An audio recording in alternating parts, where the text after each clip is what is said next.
Dun, dun, dun, dun, dun, dun, dun, dun, dun. I like their new music. It fits better when I miss. Hey,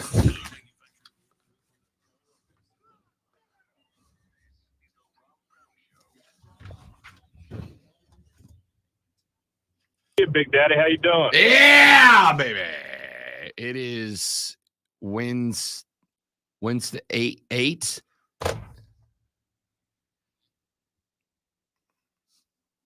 Got it.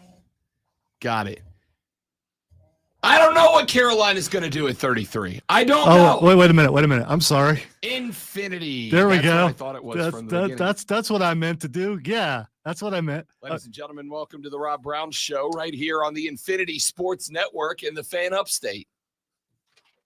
It's Infinity. I'm gonna lose it over here today. I'm gonna lose my mind today.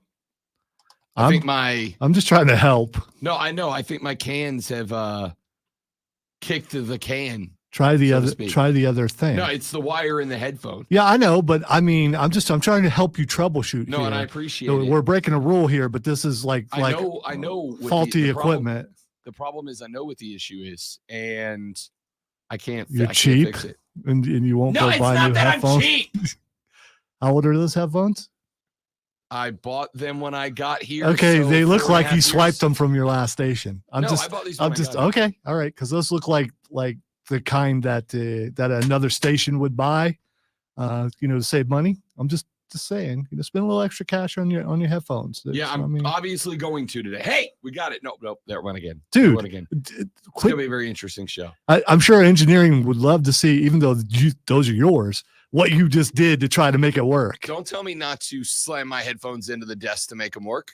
And for the record, it worked-ish. It worked-ish. Okay, all right. Ladies, gentlemen, welcome in. The Rob Brown Show is on your radio. It is the Fan Upstate 4 hours. Hey, can you hear this? I wish they were still broke. I'm helping you test them. I wish they were still broke. Ladies and gentlemen, welcome in. 4 hours of sports talk, entertainment excellence starts right now. It is the day before the National Football League Draft. Tomorrow, I love you tomorrow. NFL Christmas, only a day away. And as previously stated, I don't know where the Cats are going at 33. I don't know if the Cats are going at 33. I have talked myself into the belief that it's prime trade up territory. Yesterday, I had a buddy of mine, big Carolina Panther fan. He's like, Rob Brown, actually, the move is to trade back. He said, if you're 33 and 39 and there's not a guy who jumps off the board, if there's not a guy that you are just in LUV love with at one of those spots, the smart move is to trade back because it is a By the way, draft. I completely agree with him. I think that's the move to make. Do the Belichick thing there. I mean, again, next year is not going to be a good year. So compile some things, get a bunch of players as opposed to if there's not that one guy. If there's the run that you say there's going to be, and you being a know or a ball, there's that run, then that second tier is pretty big. So you can trade back and still get pretty good players. I would say a couple of things. I would say first and foremost, a year of experience for an NFL player is wildly important. It's massively important. That first year getting into the league, especially if it's, I don't want to say a no pressure situation. Every year is a pressure situation, even for the worst National Football League teams. But especially in a year where the expectations aren't necessarily through the roof, I do think that... Or like barely above the floor. Yep. I do think that a year in an environment like that for a young cat can absolutely be a career difference maker. And so I'm not saying, if there's nobody there, because I've mentioned it before, I'll mention it again. I think there is a wide receiver run that is going to happen in the first round. And I think it's going to happen very early in the first round. The problem is, I don't know that Carolina has enough firepower to be able to get into the first round where that run happens for that A tier of wide receivers, the Malik Neighbors, the Roma Dunzes, the Marvin Harrison Jr.'s. Those three guys, and I'm going to give you the first 16 picks of the Rob Brown Show mock draft later today. Ooh. But suffice to say, all three of those guys are off the board before the pick number hits double digits. So how many picks would you have to compile to move back, in your opinion? If you can turn 2 into 3, is that good enough? Or if you can turn 2 into 4? Which direction are you asking me to Backwards. go and for who? Backwards. Carolina? Yeah. I number one, it's going to depend on. This is a question that's wildly difficult to answer because it's going to depend on a million variables to set the price.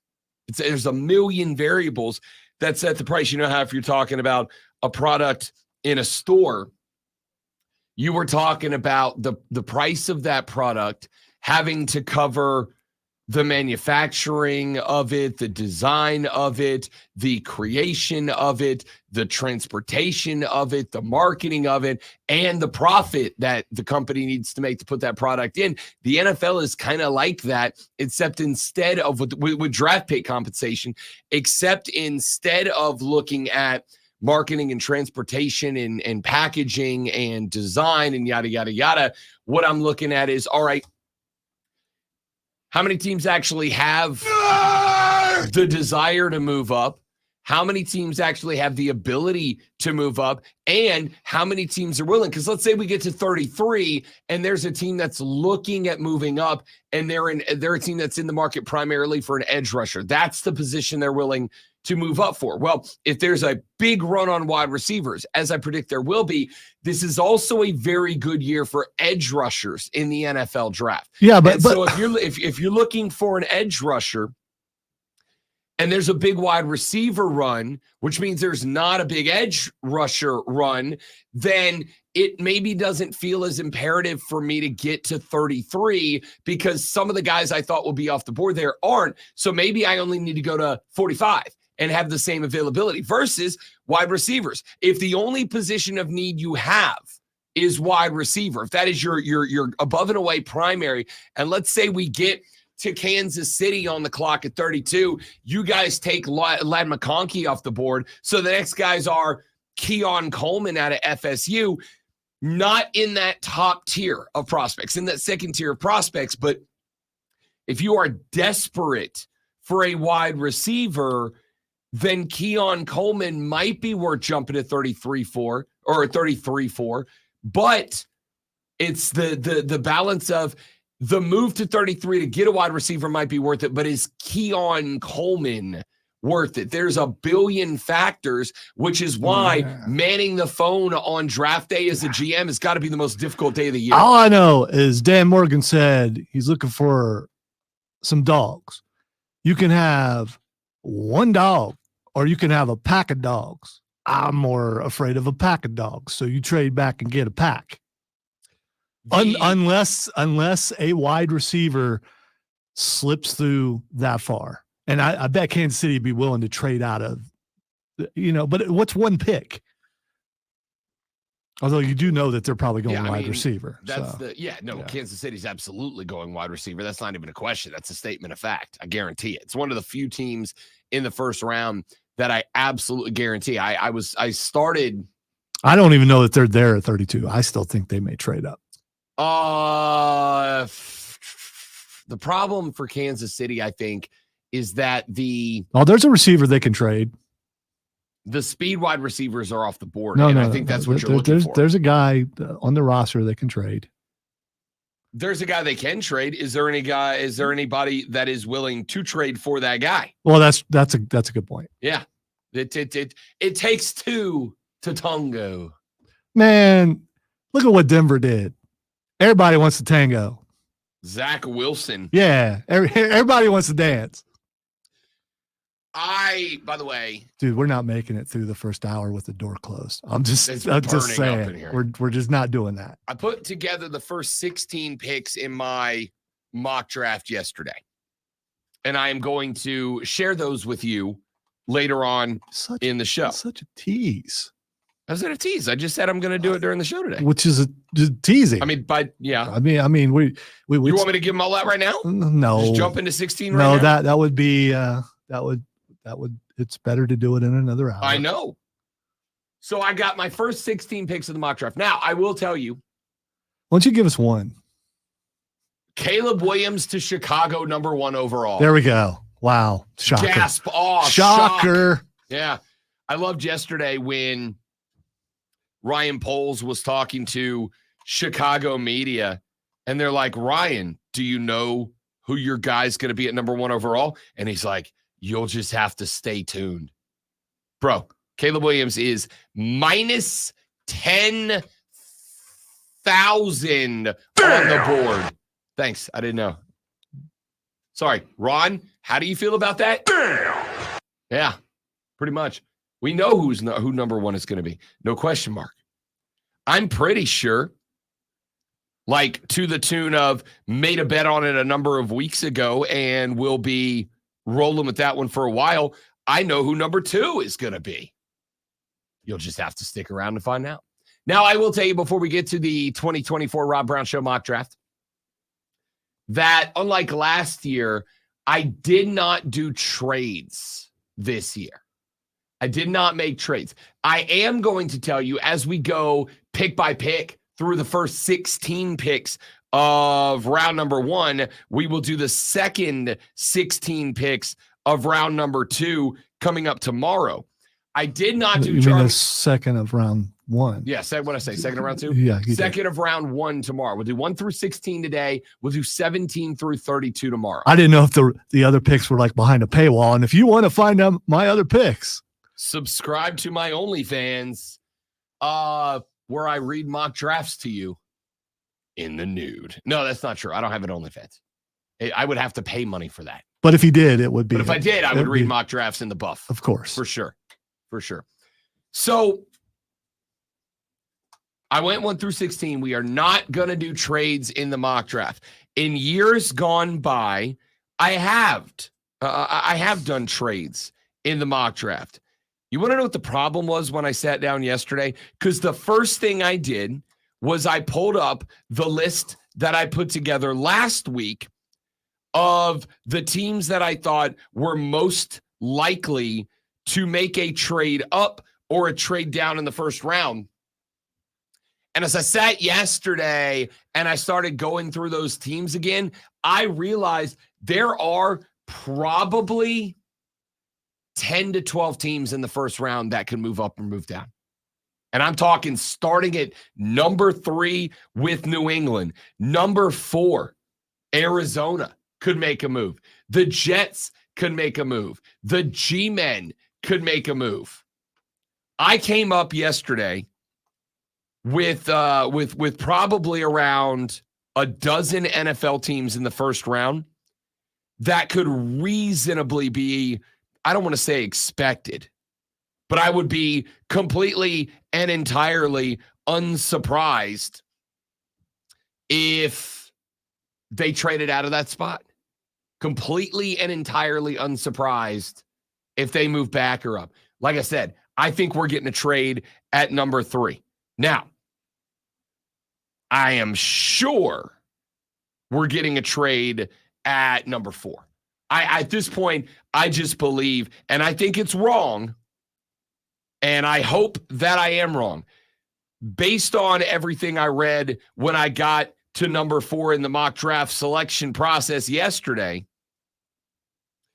the folks out in Arizona believe that Arizona is trading back.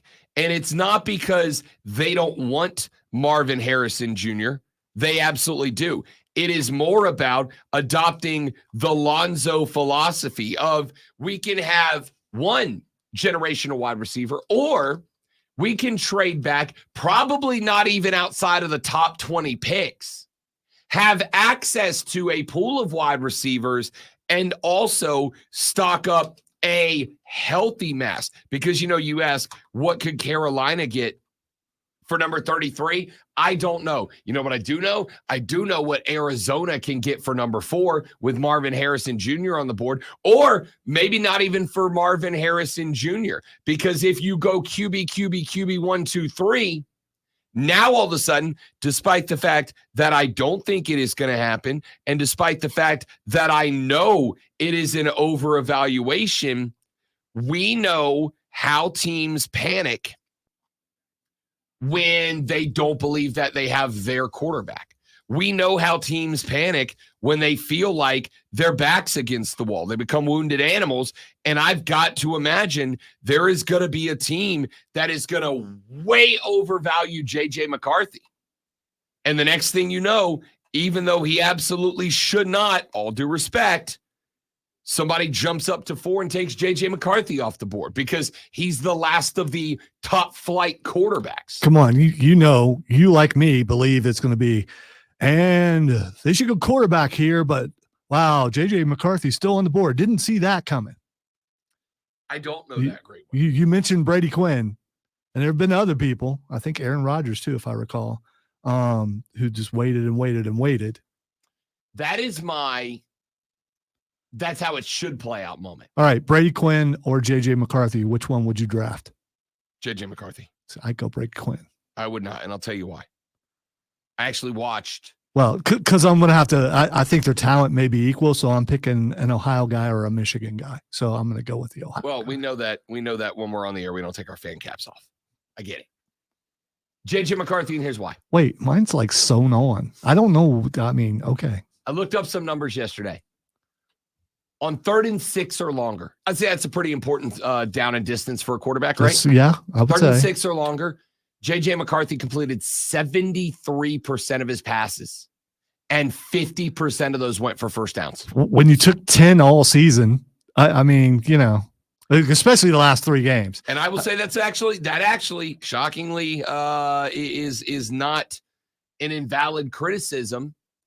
Not shocking that you said it, shocking by how few their attempts were.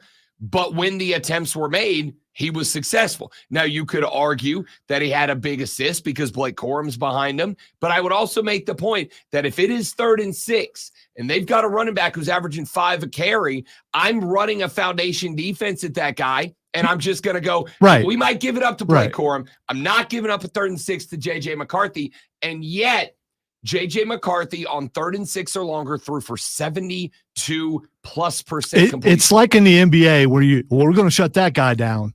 We're going to let that guy go, but we're going to shut everybody else down. You know he's going to get some points. It's easier to throw a high percentage when all the defense is playing the run, like you just said. When everybody's in the box and they think that you're going to run the ball, you're going to get some wide open receivers. No, but I'm making the argument that in this specific situation, 3rd and 6 and longer, I'm making the argument if I'm a defense, I'm not covering up the run. I'm playing a base run defense. I'm covering up wide receivers, and I'm going, if Blake Corum reels off 7 against the base defense, it sucks. We deserve to lose. I'm not letting J.J. McCarthy beat us. And yet, in that situation, J.J. McCarthy was very successful in clutch moments. He's a perfect fit for the Giants. I hope they do take him so they can still be bad. I talked to Chris Lewis yesterday, and he goes, Rob Brown, if we draft J.J. McCarthy at number 6, I'm going straight to Lowe's to buy one of those vacuum bags. I'm putting everything I own that's Giants blue in it, and it's going under the bed. Good on him. Yeah. That burning a jersey thing is stupid. No, he's just going to vacuum seal it for the foreseeable future. I mean, he's got a shot at them being better later on, and he could bring that stuff back out, and it's well preserved. Why not? When we come back, ladies and gentlemen, the Chicago Bears are on the clock. Pick number 1 of the Rob Brown Show mock draft is next. It is the Fan Upstate.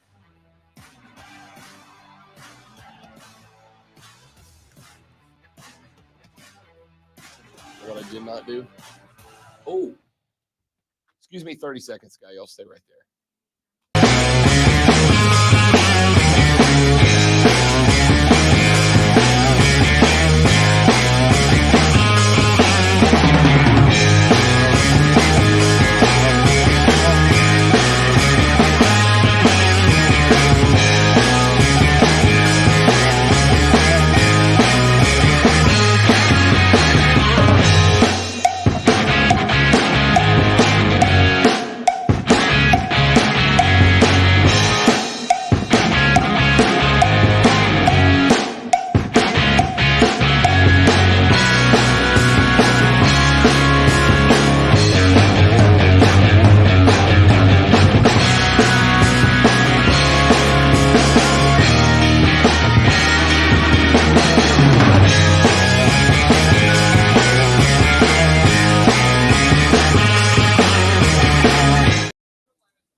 I put that in 2019. Before I worked here. Right.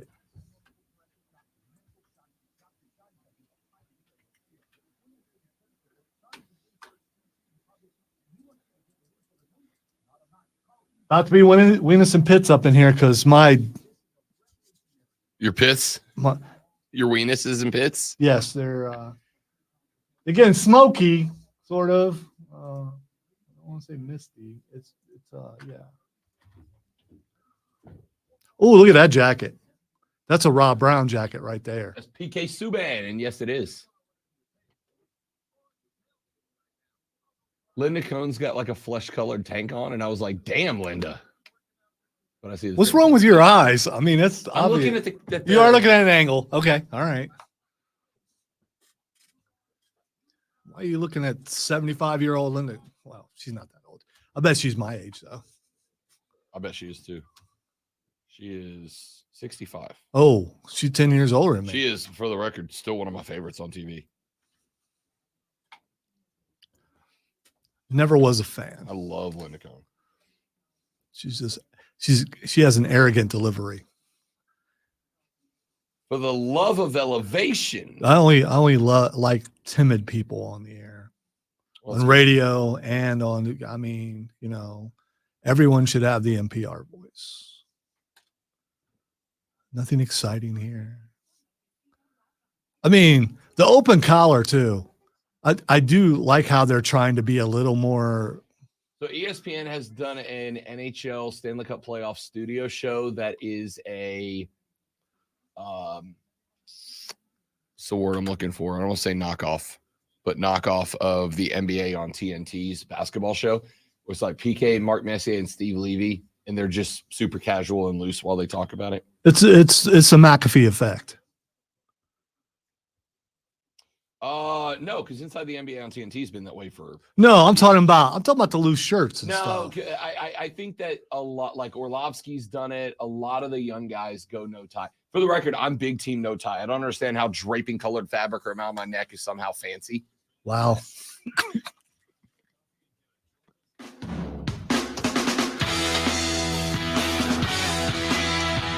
The Rob Brown Show mock draft begins right now, ladies and gentlemen, and that means that the Chicago Bears are on the clock.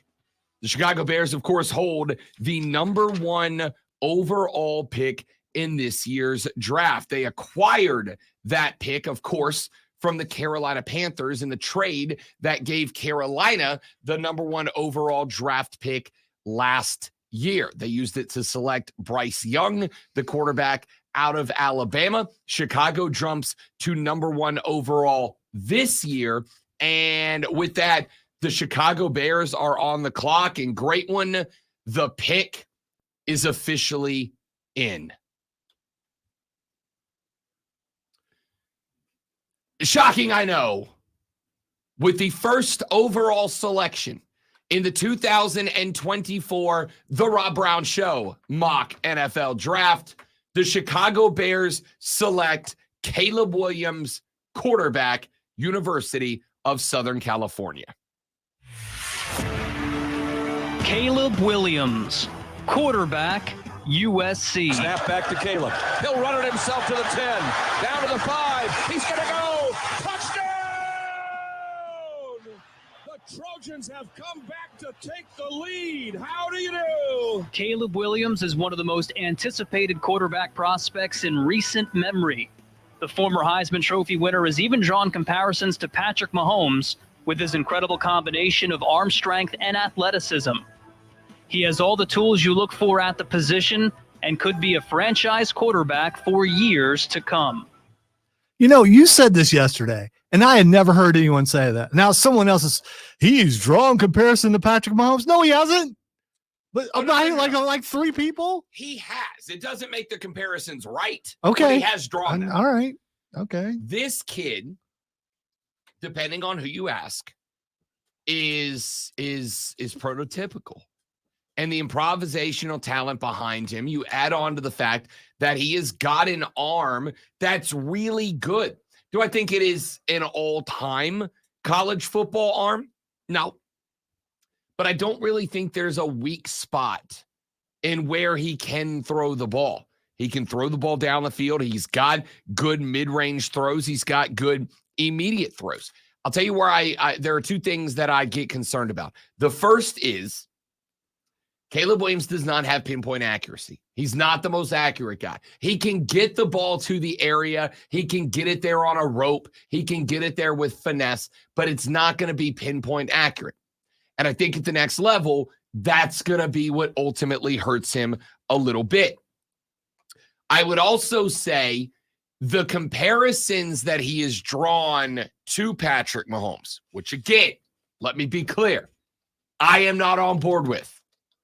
I'm not. Haven't been, won't be. Stay off of them. For those of you not on the stream on Facebook, YouTube, Twitch, and the X, I am rolling my eyes hard right now. Lonzo, I just watched his eyes go up and then all the way back around. I think he saw his brain. That's how hard he rolled his eyes. It was in there. It was distant, but I saw it. The thing that I think is going to get Caleb Williams in trouble, the reason I do not believe that Caleb Williams is going to be the star that a lot of these draft profiles are attempting to make him out to be, is the fact that I think he leans too much onto the improvisational footwork. You know what he does? He doesn't have to be a big star. He just has to be better than Justin Fields right away. Because if he's not, there's going to be lots of grumblings. Which is what fans do. You're not but wrong. still. You're not wrong. There will be because it's like, okay, you chose this when we had that. Yeah, I am going to say this. NFL fans as a whole, I'm going to need y'all to go ahead and stop assuming rookies are going to show up and be all pros. CJ Stroud's the exception, not the rule. He's the exception, not the rule. There have been other rookies that are. I'm not saying they don't. Good. I'm saying they are the exception, not the rule. The overwhelming majority of rookies who are thrown into the old baptism by fire scenario as a rook do not do what CJ Stroud did. And let's also point out that, not to knock down CJ Stroud, because I am a fan.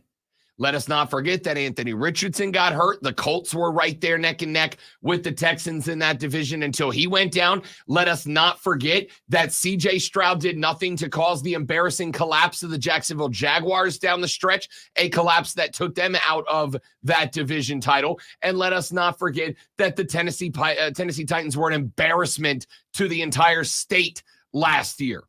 It was the rough equivalent of winning the NFC South, winning the AFC South. However, he did win it, and he did elevate guys around him. He's the exception, not the rule.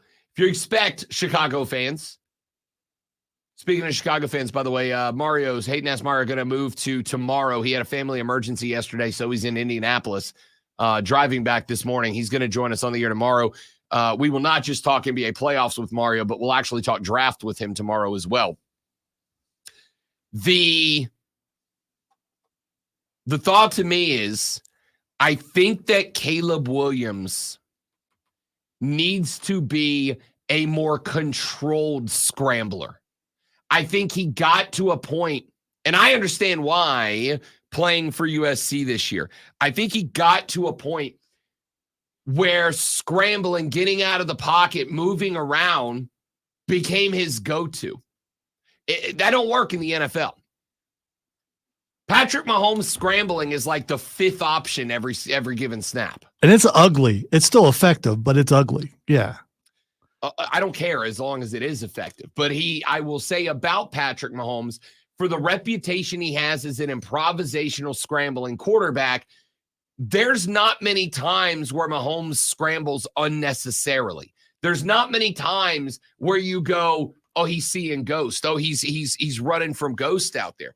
The majority of the time Mahomes takes off, it's the only decision he has left. He does not want to do it. I don't know that Caleb Williams has that mindset. And I think he spent so much time in that mindset that unless the Bears build a very structured offense around him and a structured offense that encourages him not to scramble, I worry he's going to overdo it. And You know, we talked about, because I've already got one person who has said to me, Rob, wait a minute, you keep popping off on Draft Analyst and how if their only criticism of Jaden Daniels is he runs into tackles, how you can coach that out of him. Because I can't. I can coach you not to be an idiot. I can coach you not to run into the waiting shoulder pads of an all-pro linebacker. I can teach you that. It is harder to teach a guy that has a scramble-first mentality to break himself of that. It's hard to keep. It's one thing to teach a guy. I'm not saying don't run. I'm saying when you do run, slide. Versus I'm telling you don't run. It's hard to do. I think this guy has everything that he needs to have to be a good NFL quarterback. Here, I'll give you the comparison. I think everything CJ Stroud did in Houston, this guy can do in Chicago. I think this guy can absolutely compete probably not for a division, but that's more about Minnesota and Green Bay and Detroit. Chicago hasn't fixed their other problems. They still can. And no, he can't do the same thing that CJ Stroud did. Production-wise, he absolutely can. He's got DJ Moore. He's got Keenan Allen. He's got DeAndre Swift. He has one of the best receiving cores down to the backfield of any rookie quarterback in recent memory. You know how much I've talked about how CJ Stroud got great help from his position players in Houston. Caleb Williams has better help in Chicago, and that says more about Chicago than it does about Houston. I only have my GED in knowing of ball, but we'll see. Is DJ Moore good? Yeah. Is Keenan Allen good? Yeah. Yeah, he's a Pro Bowler. Okay. And I'm telling you, DeAndre Swift is good. He's got as much help, if not more, as CJ Stroud. How's that offensive line? Gonna get improved in this draft. Is it? We'll see. We'll see. If they don't, then it doesn't matter how good your receivers are if your quarterback's lying flat on the back or they decide the only way to live is to run. We'll talk about that. But when we come back, because we got 16 picks to run through. When we come back, on the clock go the number 2 overall selection, the Washington Commanders. Bum. Back after this with the number 2 selection in the Rob Brown Show mock draft next on the Rob Brown Show in the Fan Upstate.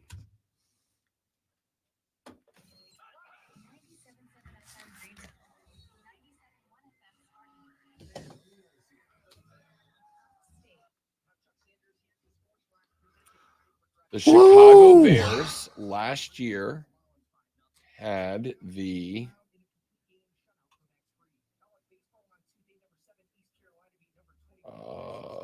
wow, he looks like a frat bro there. Luka? Yeah. I'm not convinced he's not.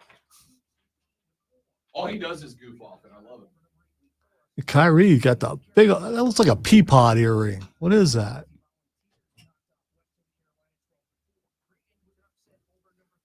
Great.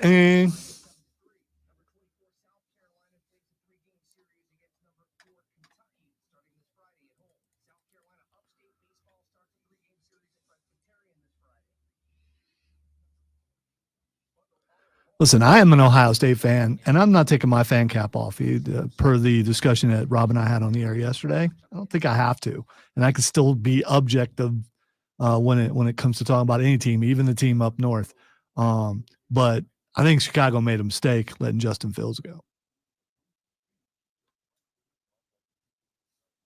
I think we're going to find out he did a whole lot more than what anyone else can do with what he had.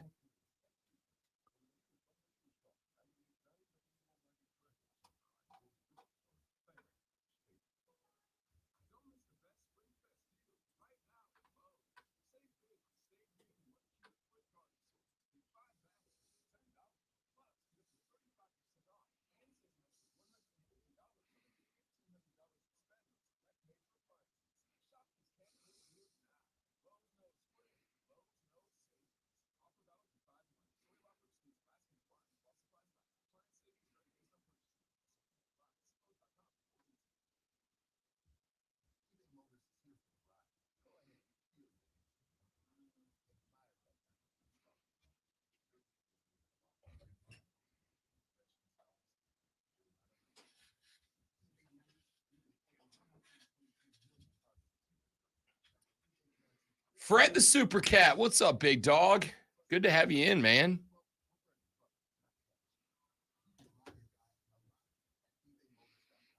Let's see here.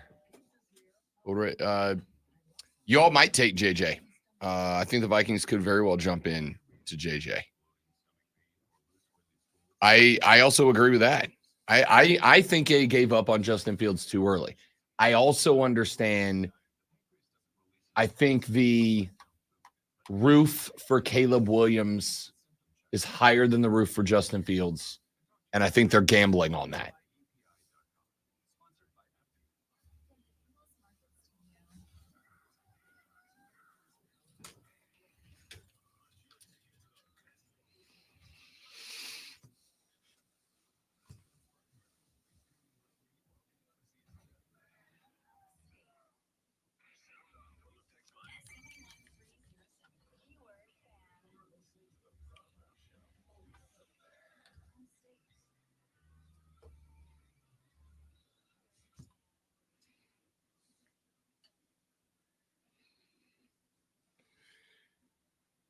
The Chicago Bears with the first overall selection in the 2024 The Rob Brown Show NFL mock draft selected Caleb Williams, the quarterback out of the University of Southern California, which moves the Washington Commanders onto the clock. The Commanders are a team that has got to figure out what to do at a number of different spots. Obviously, they have got themselves a new head coach. They bring in Dan Quinn, the former defensive Cowboy defensive coordinator and former head coach of the Atlanta Falcons. First couple of years under Dan Quinn in the ATL, the Falcons weren't bad, but they hit the cliff very, very quickly in the third year of Dan Quinn. Ended up moving on from Dan Quinn to go with Arthur. That failed miserably. Yada, yada, yada. They've got a bunch of needs. I don't think there is a bigger need for the Washington Commanders than offensive tackle. They are miserable at that position. They also need guard. They need cornerbacks. There's a lot of spots that the Commanders need an upgrade. Ladies and gentlemen, the pick is in. With the second overall selection in the 2024 The Rob Brown Show NFL mock draft, the Washington Commanders select Jayden Daniels, quarterback, Louisiana State University. I will say I was listening to the overnight show as I was getting ready for the show, and they were talking about how there is some friction between the two. That Jayden Daniels' visit with them did not go well, to the point where there's speculation that they might even move out of the pick. That's very interesting. I had not heard that yet. It is interesting because I wonder where that friction comes from. Did it come from the general manager? Did it come from the head coach? Did it come from the ownership?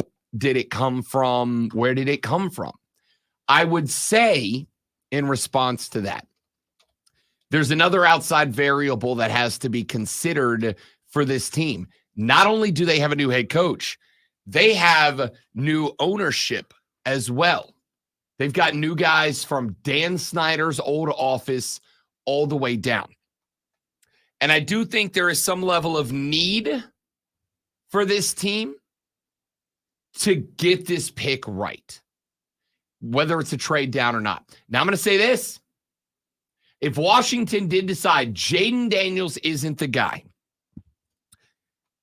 they can get a treasure chest of picks for this selection, because Jayden Daniels is the second best quarterback in this draft. If you ask NFL profilers, I have made the argument and I stand on the argument, Jayden Daniels is the best quarterback in this draft. I think that there's very, very little that Jayden Daniels can't do that Caleb Williams can. And I actually think there are things that Jayden Daniels can do that Caleb Williams can't. Jaden Daniels is much more comfortable staying in the pocket and attacking defensive spots, even through pressure, because he can hit windows. I think that Jaden Daniels is going to end up being a better quarterback than Caleb Williams in the long term. All right. Apparently, there's a thing called Emoji Gate because of something that Jaden Daniels posted that was taken the wrong way. And I'm looking at a Fox Sports story talking about it, and there are several others.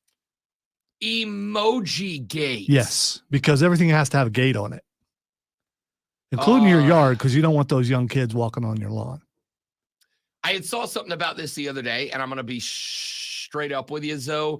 I saw the term Emoji Gate, and I was like, nope, not doing it. Not reading that. But now I kind of feel like I have to. Now that it's been brought up here, I kind of feel like I have to. Were rumors, according to Ralph Vacciano from Fox Sports. Hey, Ralphie. Ralphie said that there's a belief amongst some in the league that Jaden Daniels was trying to force himself down in the draft order in order to end up with Minnesota because he believes that he would have more success with the Vikings than the Commanders. I mean, he's going to have a better position group with the Vikings than the Commanders. I'm not going to argue that. But is this not like peak off-season stuff right here? Emoji. I don't know. Much like unfollowing a team, social media has become such a big part of everything now. There may be a little more smoke to it.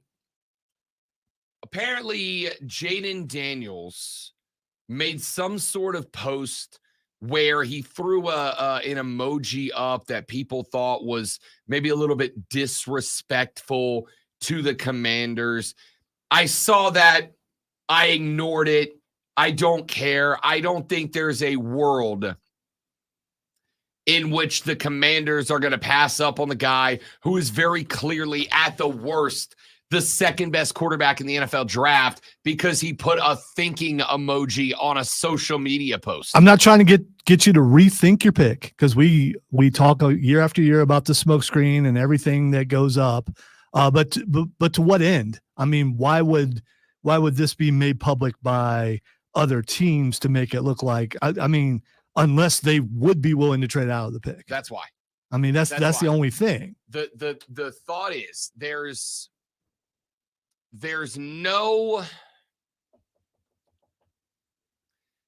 player in any draft that I can't come up with a price of draft picks that I'm willing to risk that player turning into an all-timer in return for X amount of draft picks. There's just not. Ricky Williams, even before he got to New Orleans, was less valuable, even if he turned into an all-pro, than the amount of picks that Mike Ditka gave up to get that guy that year. The joke about Mike Ditka being a joke in New Orleans was never about Ricky Williams, because Ricky Williams actually was a fine running back. He was fine. I don't mean fine like that's a fine run. I mean he was fine. You don't mean like, oh, he fine. He fine. No, I mean like he was fine. He was fine.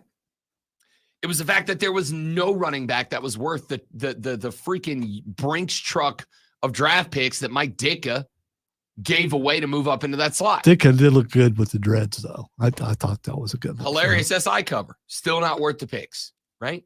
So for Washington, the question mark is effectively, where do you value the upside of Jaden Daniels versus the picks you can get? And if there is a belief floating around the league right now that the Commanders have some sort of beef with Jaden Daniels, what does that inspire GMs to do? Or that Jaden Daniels has beef with them and doesn't want to go there. Absolutely. And that, I mean, there's speculation he posted what he posted, hoping that they pass on him so he can go somewhere else. Absolutely. Either way. And by the way, if I'm the Washington Commanders, cool. Let people believe that, right? Hashtag smokescreen season. Let people believe that, because what that's going to do is create a spot where all of a sudden Minnesota's GM is on the phone. The New York Giants GM is on the phone. There's a list, a litany of NFL teams that are interested in a quarterback, but don't believe they're in a spot to get one. And if they go, all right, Washington cannot draft Jaden Williams there. They cannot draft this guy. They've got to back out of that pick. Then Jaden Daniels. And we also know that there's going to be a bunch of teams competing. What you want, as you do in any negotiations, is you want that team to start as close to where you want them to end up as possible. You want their negotiating start to be way shifted towards what you think is acceptable, as like a minimum acceptable price.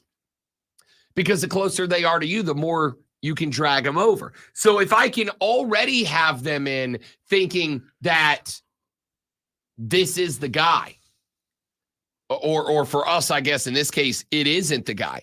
And I also have the rest of the league believing that they've got a chance because, all right, Washington is absolutely trading out of that. And we know that there's a lot of teams that are going to fall head over heels for Jaden Daniels. We got to make a stellar offer here. But it's a quarterback. I don't feel the same if Jaden Daniels is off the board. I don't feel the same if this is the race for Marvin Harrison Jr. or Malik Neighbors or John Brooks or Joe Alt or whoever else. But it's a quarterback race. It is a quarterback race. And that's going to make a lot of teams, I think, more willing to start their negotiations closer to Washington. All of that being said, I don't believe it.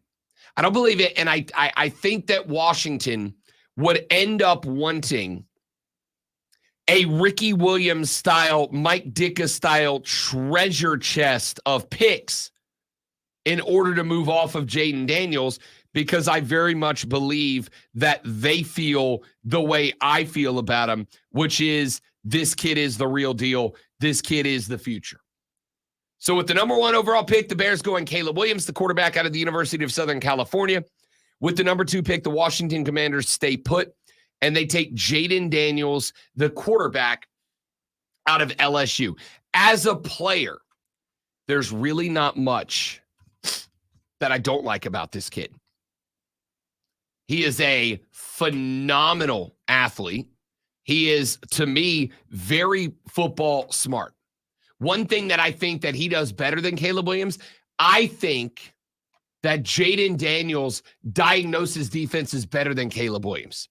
I think part of the reason that Caleb Williams finds himself on the run so much, I don't think he has pre-snap recognition like Jaden Daniels does. Jaden Daniels may very well know I'm running before he snaps the football, but if he does, it's because he's looked across as the defense. He's used his motion as a weapon, and he's gone, that linebacker's bailing out. And if that linebacker bails out and I roll coverage left to cap off that defensive end, I got an alley out there because the next guy's going to be a cornerback, and I'm going to send Malik on the 9 to get him the hell up out of there. I think he's got phenomenal pre-snap recognition. That makes him dangerous. I spent more time than I recognize, than I reasonably should have last night, looking at draft profiles. Let me read you the compiled 5 points that I found that are critiques of Jaden Daniels' game that were most common from profile to profile. That he's got a slender frame, which leads to durability concerns. That's fair. That's fair. Yeah, but I think you would think college would have helped him put on some weight. It did, and you will also, I think, see the guy when he gets to the NFL, and he's got tens of millions of dollars riding on it, potentially hundreds. I think my guy can bulk up. But even if he doesn't, durability concerns, yes. I'm also looking at other guys around the league that have that same frame, and they're fine. Am I worried if he's taking too much pressure? Yes. I think, as I mentioned, Washington's needs include both offensive tackle and guard. If I'm Washington, I'm drafting Jaden, and every pick the rest of the way is every one of them's going to the offensive line. Every single one of them. The second most common critique is that he does not have the zip on the football that Caleb Williams has. This is the only fault that I find in Jaden Daniels' game. He can put a ball on a rope on an out route, but it's not as strongly thrown of a football as Caleb Williams is. That's the one fault that's to me, an actual football fault that I agree with. He runs into tackles. I agree with that. But again, I can coach a kid out of being a dumbass. You see that big guy over there that's wearing a different shirt than you? When he gets close to you, go down. Go down. It's real simple. It's not that complicated. When that guy's over there and he's running at you, go down. All right, I'm going to disagree with you here. When it's instinct, so you're counting on intellect to fight your instinct, and some people can't get past that. Some people can't. This kid's a smart kid. This kid's not an idiot. There's one part of his game that's dumb. He's not an idiot. Let me put it this way. A lot of this, as we have mentioned, rolling the dice. I'm rolling the dice. Jaden Daniels is smart enough to realize, oh, that's Patrick Queen. That's Willie Gay. I should probably hit the deck. I think he can figure that out. Yeah, but I think as a quarterback and as anyone who touches the ball, you have that in your head. Oh, just one move, I'm past this guy. Yeah, you're not wrong. He's gonna need to take some hits before he realizes that the speed of the NFL is different. Oh, for sure. Welcome to the preseason, young man. One of the other weaknesses that I read in his draft profile is that he leaves fades short. Not nines, not streaks, not goes, not down the field routes, but fades. When he's got to hit a guy on the outside shoulder who is fading off to the sideline, he leaves that short. That 90% of the time is the result of a guy who is on the back foot when he releases the ball, right? When you're releasing the ball on a fade route specifically, really any deep route, but on a fade route specifically, you're going to start on the back foot, but as the ball's releasing, you are pushing off the back foot to generate more momentum forward that transfers into your arm, and it gives it that little bit of extra cook in the air to get it there. If a guy is throwing off the back foot on a particular pattern, it means he knows how to throw the ball correctly, but on that pattern, for whatever reason, he's not adapted to it. I think he can. I think he will. We'll talk more about that. We got Caleb Williams off the board at number 1 to the Chicago Bears. We got Jaden Daniels off the board, number 2 to the Washington Commanders. We're going to do 14 more picks over the course of the day. We got your water cooler cheat sheet next. Then we move on to picks 3, 4, 5, and 6 in the next hour of the Rob Brown Show on the Fan Upstate. Before we get there, we go here. The Minnesota Timberwolves took a 2-game lead over Phoenix with a 105-93 win last night. Jaden McDaniels dropped 25, and every starter for the T-Wolves scored double-digit points. The Pacers leveled off their series with Milwaukee at 1 game apiece with 125-108 win over the Bucks. Pascal Siakam led the way with 17 on 16 of 23 shooting, and the Pacers shot 56% as a team. Dallas also leveled their series at 1 with the Clippers winning 96-93. Luka Doncic recorded 32 points with 9 assists and 6 rebounds, while Kyrie Irving had 23. State of South Carolina got another champion last night. As for former South Carolina Gamecock Trick Williams defied the odds and defeated the Mad Dragon Ilya Dragunov to become the NXT champion. Congratulations from all of us here at the Rob Brown Show, and whoop that trick. Tune in tomorrow for Wire to Wire, live from Dave & Buster's for the NFL Draft.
I texted Chris and told him to check other studios. It's just this half of the building. Cool. Well, no, the opposite of that.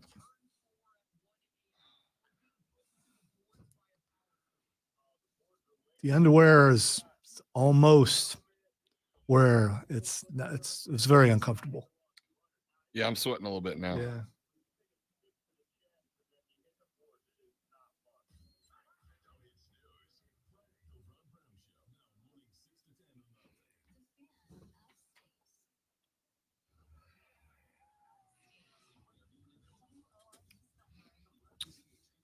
But at least you're sticking to it.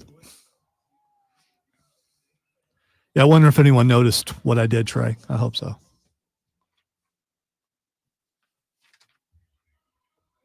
You didn't hear it. I put that in the sports flash. No, I did not. Yes. That trick one? Yes. No, I did not hear Former that. South Carolina Gamecock brought another championship Trick to the with a state. style. Yeah. I mean, come I on. like it. I like it. I like it.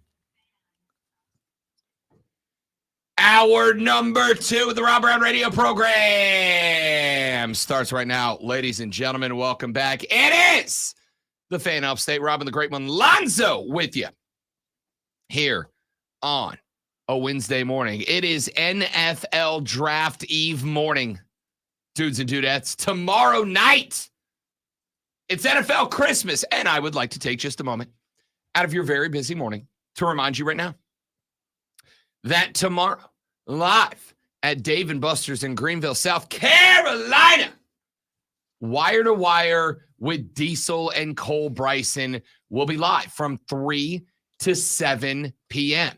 That's at Dave & Buster's in the GVL. Yeah! From 3 to 7 tomorrow afternoon. And joining them on the show from 5 to 7 p.m. is everybody's favorite, sexiest, beast modiest NFL draft analyst of all, me. Beast Modius? Yeah. Is that like Latin? Yeah, well, it's like beast mode, but I'm the beast modiest. You know, of all the beast modes. Tomorrow's one of the days on the calendar that we look forward to the most. I love the draft. So if you're looking for a place to watch the draft, come out to Dave & Buster's and admire Diesel's beard. I mean, you're going to notice it when you walk through the door. It's an amazing thing. Put it right up there with the Mona Lisa, possibly the Leaning Tower of Pisa, the Eiffel Tower. It should be, what are we up to? 8 wonders now or 9 wonders? It's one of the wonders of the world. 7, isn't it? Or do we add more? Well, Andre the Giant, I think, was the 8th. Well, yeah. So I think Diesel's beard would be the 9th. The 7 wonders of the ancient world. Can you name them? How many can you get? No. Did I name any when I just named some? I mean, Leaning Tower of Pisa, is that not one? Okay. Nope. The Parthenon. That's a great guess, but no. The Sistine Chapel. That is not one. Okay. This is ancient. So is this like 7 wonders of the ancient world. Is this AD or BC? These are all BC. A little shady on my BC. Great Pyramid of Giza. Okay. The Hanging Gardens of Babylon. Although we don't actually know that existed, so it's kind of tough for me to put that on the list. The statue of Zeus at Olympia. Okay. The Temple of Artemis at Ephesus. The Mausoleum at Halicarnassus. The Colossus of Rhodes. And the Lighthouse of Alexandria. All right. So all these things appear to be Greek, right? No, I mean, you got the Egyptians in there. Well, you got the Assyrians in there. Majority appear to be Greek. The majority are Greek. Yes. Yeah, The majority so are Greek. Who wrote history at the time because, Ooh, there's a Wikipedia article for 8th wonder of the world. These are all things that folks have tried to get added to the list. Yeah, but they're all wrong. It was Andre the Giant. Yeah, I agree. I almost bought an 8th wonder of the world t-shirt a couple of weeks ago. Now I feel like now that it's come up, I feel like I have to. All right, Diesel, I just want to say, when you get beard t-shirts made that say 9th wonder of the world, you owe me a percentage. You know he's going to get one that says 8th wonder, right? Like he's gonna try Yeah, because to he adapt doesn't that. he doesn't recognize wrestling as I don't know, he an might- actual thing. He might so. give him credit not because of the wrestling, but because of the acting. The Yeah, Princess Bride. Princess Bride. Yeah. Anybody want a peanut? Trey says China was the 9th wonder. Okay, so you got to be a 10th wonder, which sounds better anyway. I'm gonna call him that on the air tomorrow when he asks me what 8 and 9 are. Just unleash. Can't wait. Tomorrow, Dave and Buster's in Greenville, wire to wire with Diesel and Cole Bryson from 3 to 7. I will be sitting in on the show with them from 5 until 7 tomorrow, and then we'll be hanging out watching the draft. Come on by. Gonna be a good time. Also, Cole Bryson, hater of wrestling, supposedly, but I have a picture proof in my phone that he was at WrestleMania. Yeah, he didn't pass it. If he really hated it, he would have been like, "Nah, I don't care. I'm not going." But he went because he knows he gets it. He gets it. Hey, speaking of Monday Night Raw coming up here in mid-May, and we do not know who it's going to be yet, but we do know we will be joined by at the least 2 Raw superstars between here and there. If you're listening, the bump is real. Yeah, you want to be bump is real. You want to be on the show. I want you to know that yesterday evening, I reached out to the young lady who is our PR rep, our contact with WWE. She's the marketing person around this area. And I said, to her, she's the one who wouldn't let Gunther chop you. Yeah, correct. Yeah. I reached out to her and I said, "Hey, lady, I just like to point out, you brought in Gunther. He goes on to the most dominant IC title reign of all time. You bring on R-Truth. He wins the tag team championship at WrestleMania." I said, and I'm not going to bring it up to you, but we had folks on from that other company who immediately became champions afterwards. I'm not saying you should bring me whoever you guys want to be the next big thing, but the Rob Brown Show bump is real. And she just wrote back, LOL, K. Like, all right, that's good. You know what? I got acknowledged. That's all I needed. I'm on the radar. All right? Acknowledged. That's all I'm looking for. All right. It is 7:06 in the morning. You, ladies and gentlemen, are inside of 54 minutes remaining. And if you're in East Coast time, if you're in Central time, you're not in quite as much of a hurry.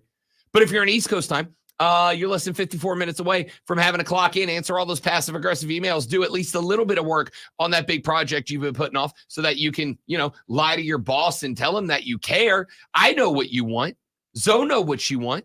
We know what you want. You want to take that first break. You want to walk down the hall. You want to stand around that water cooler with your coworkers, and you want to talk sports. And if you want to talk sports, you need to know what's going on. If you need to know what's going on, you need this. Are you ready for the playbook of the peculiar, the almanac of the absurd, and the encyclopedia of the extraordinary? Well, you better be, because we're diving headfirst into the 3 top stories that will have your coworkers saying, even before they take their first bathroom break. No. Here we go. I'm blaming the heat. Water cooler cheat sheet. I didn't have it up. That's what I was gonna do.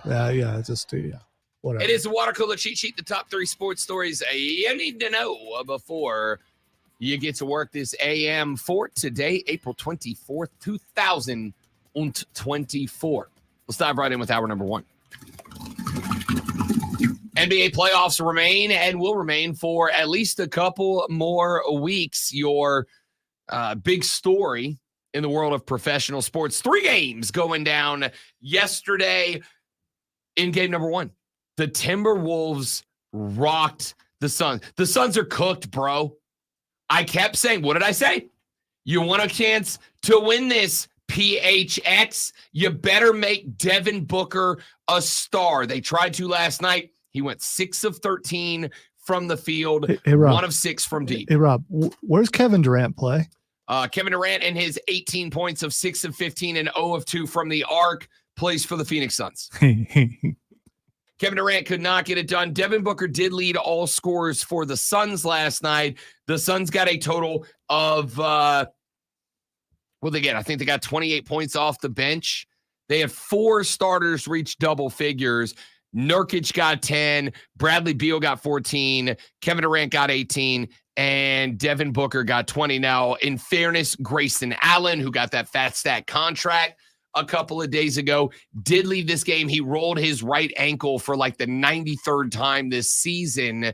and had to be removed from the game, played only 17 minutes. Was he trying to trip? Because sometimes when you try to trip, if you overstep it, you might. Shockingly, he was actually playing good basketball last night. Went for a rebound last night, came down wonky on the right ankle and had to leave the game.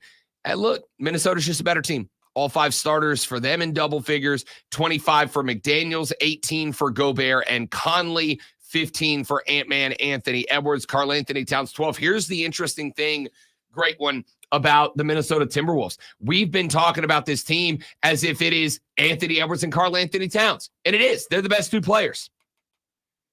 They had 15 and 12 respectively. They were outscored by McDaniels. They were outscored by Gobert. They were outscored by Conley, and they barely outscored, coming off of the bench, Nickeil Alexander-Walker, who had 10. That should terrify you. The fact that the Timberwolves are out here smoking Phoenix, and that's with their 2 biggest stars being okay. Pacers Bucks last night. God, this was a massacre, dude. The Pacers apparently took the game 1 win of the Bucks very personally. They came out and won 125-108 over the Milwaukee Bucks, and the game was never really close. Like, Indiana just kind of they did what Milwaukee did the other night. Yeah, we're gonna let you score, but we also know we're gonna score. How about this from the Bucks? As a team, they shot 56% from the floor and 45% from behind the arc. 50 of 90 from field goal range, 16 of 36 from the floor. Shot only 14 free throws. They did make 9 of them in the game. Every statistical category, the Pacers won last night. This team just got dangerous.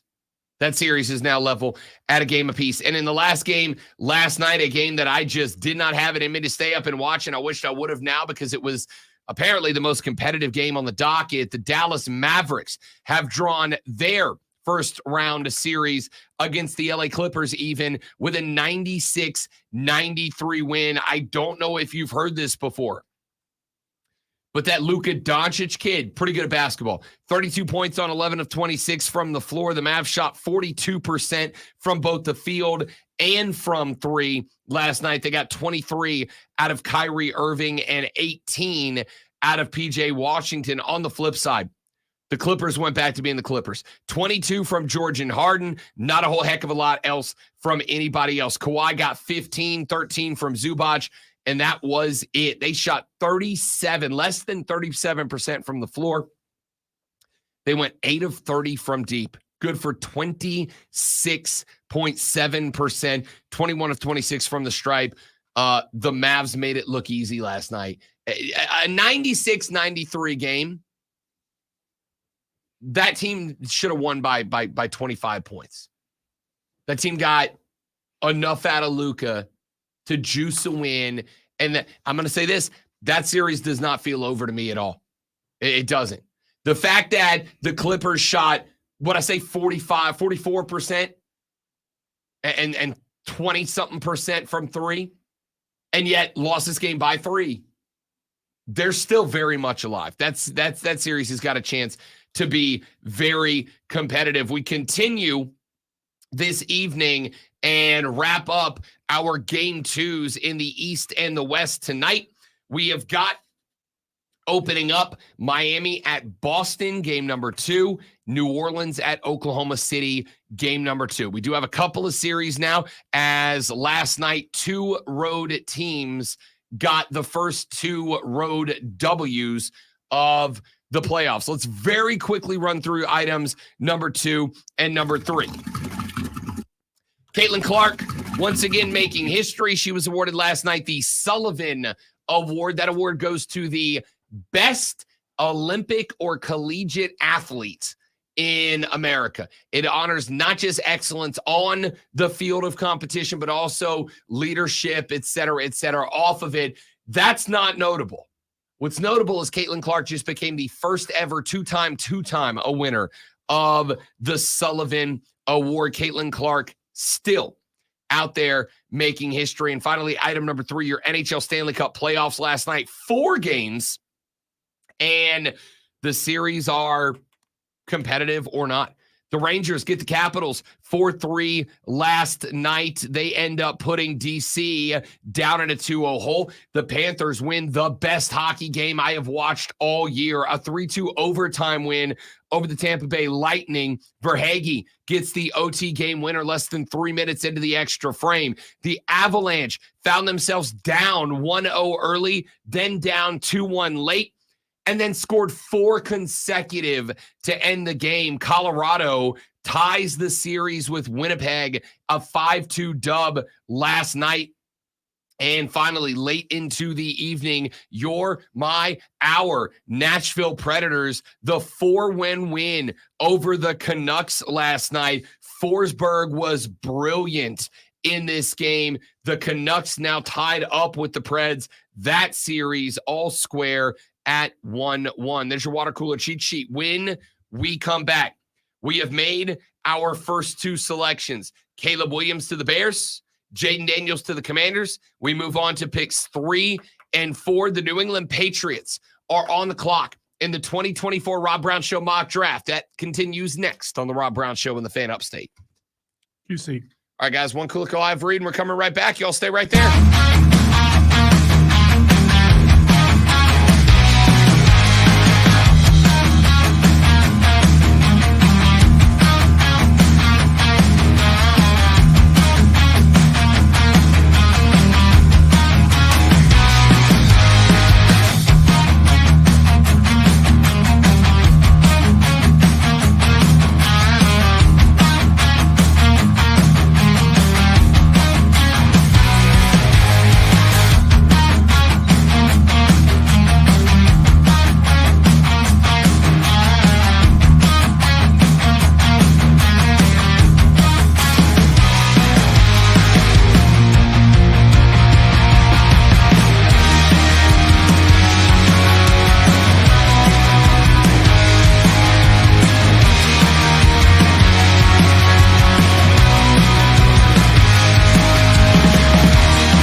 right, dudes and dudettes, we are back, broskies. Thanks for being here, y'all. Appreciate it. I don't know why being hot saps me of my energy, but it does, dude. Well, and it's just at that temperature where it's just barely uncomfortable that it builds. I'm not saying I'd rather it be blazing hot in here, but the air is not been on.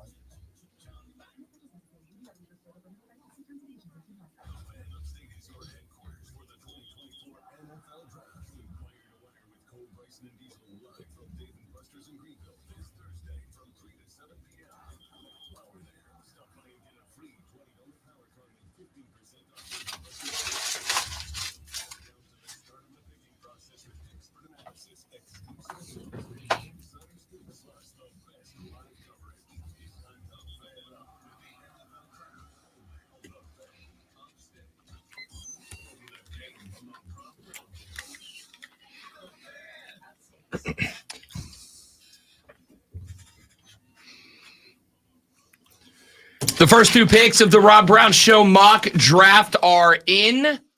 The Chicago Bears selected Caleb Williams, the quarterback out of USC.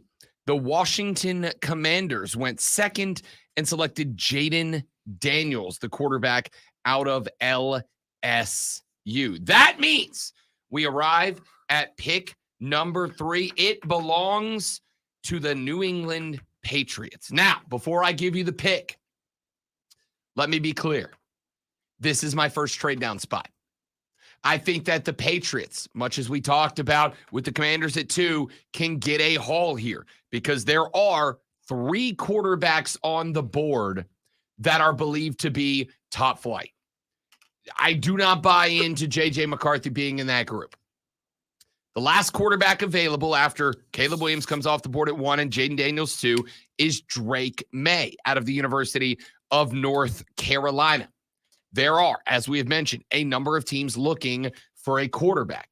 And the question mark is, if you've got a team that is looking for a quarterback that can come in and make an immediate change, make an immediate impact, and you're a GM that feels like perhaps you are on the hot seat, you might be willing to mortgage a little bit because, hey, if my guy comes in and he hits, my job is safe.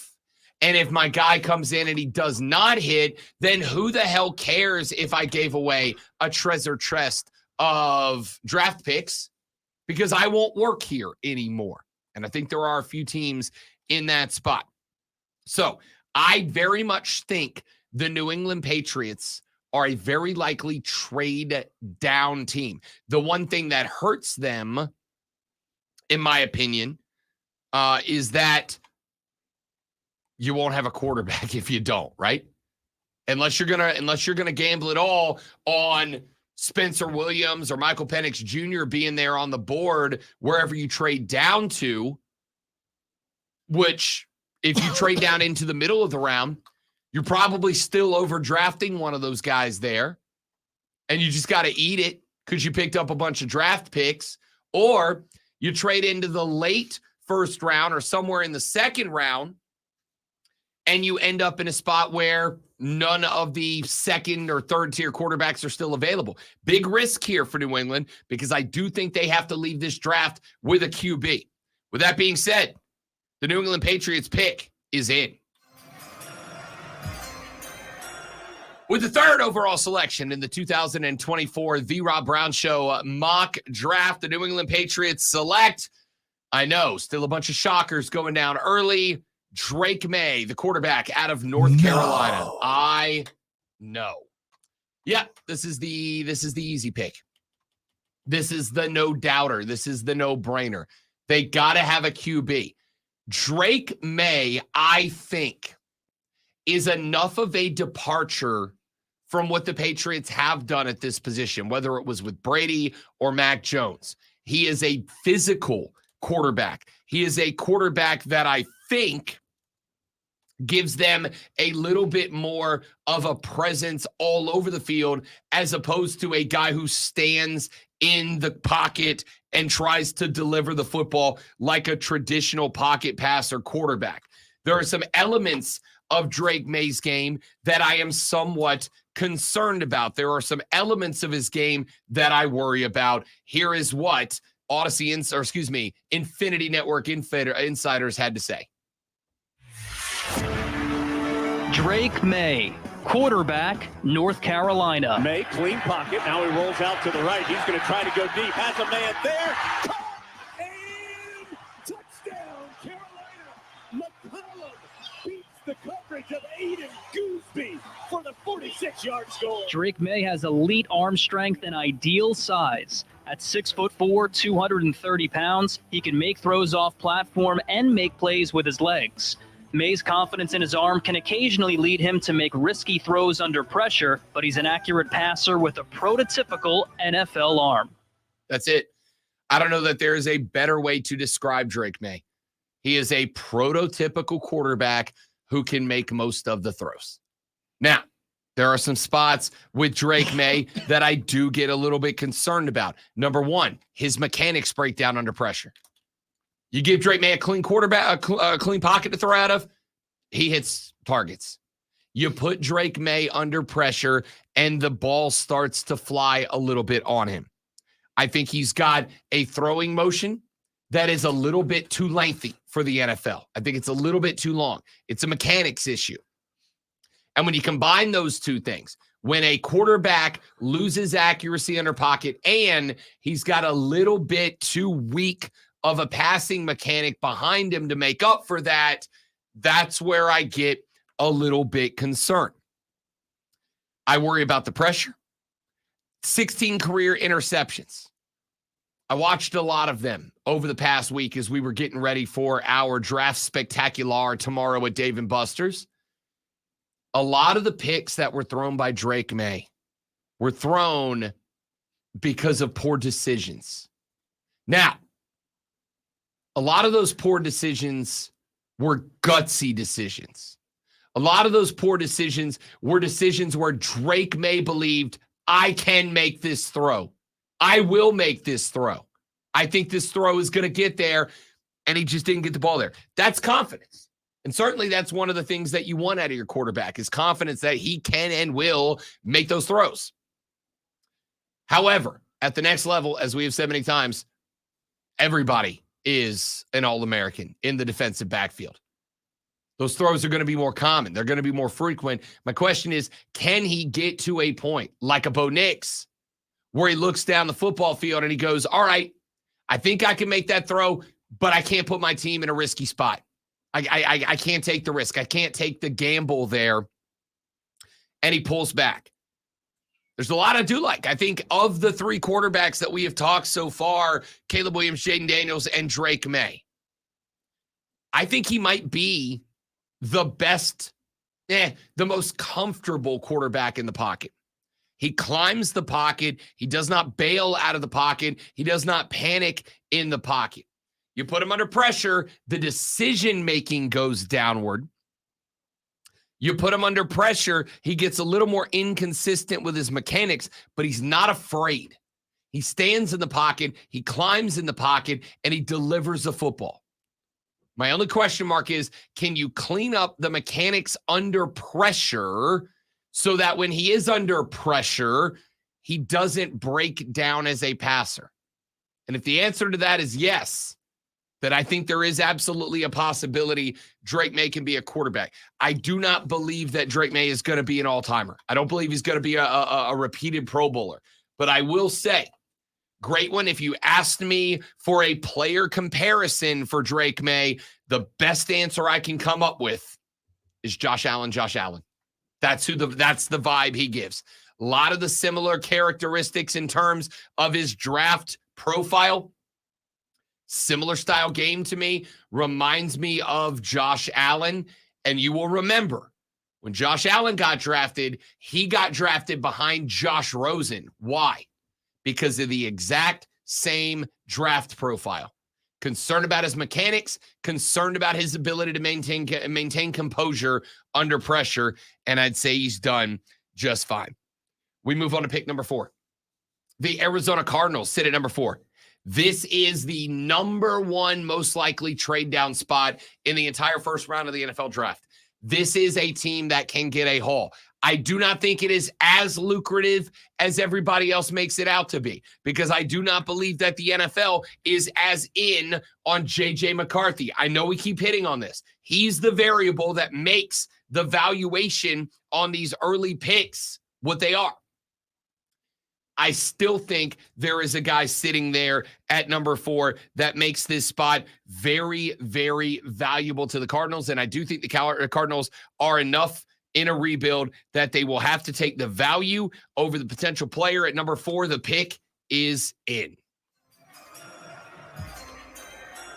With the 4th overall selection in the 2024 The Rob Brown Show mock draft, the Arizona Cardinals select Marvin Harrison Jr., wide receiver, Ohio State. Marvin Harrison Jr., wide receiver, Ohio State. Quarterback to throw. Looks, fires into the end zone. Caught Harrison, touchdown. There it is. 17-yard score. Kyle McCord to Marvin Harrison. The high school teammates hook up for the TD. The son of an NFL Hall of Famer, Marvin Harrison Jr. tormented defenses in his time at Ohio State. He won the Fred Biletnikoff Award last season after compiling over 1,200 yards and 14 touchdowns. He has good size, outstanding hands, elite speed, and is an excellent route runner. In terms of prospects, he's as can't miss as they get. Marvin Harrison Jr., again, very, very little room for critique here.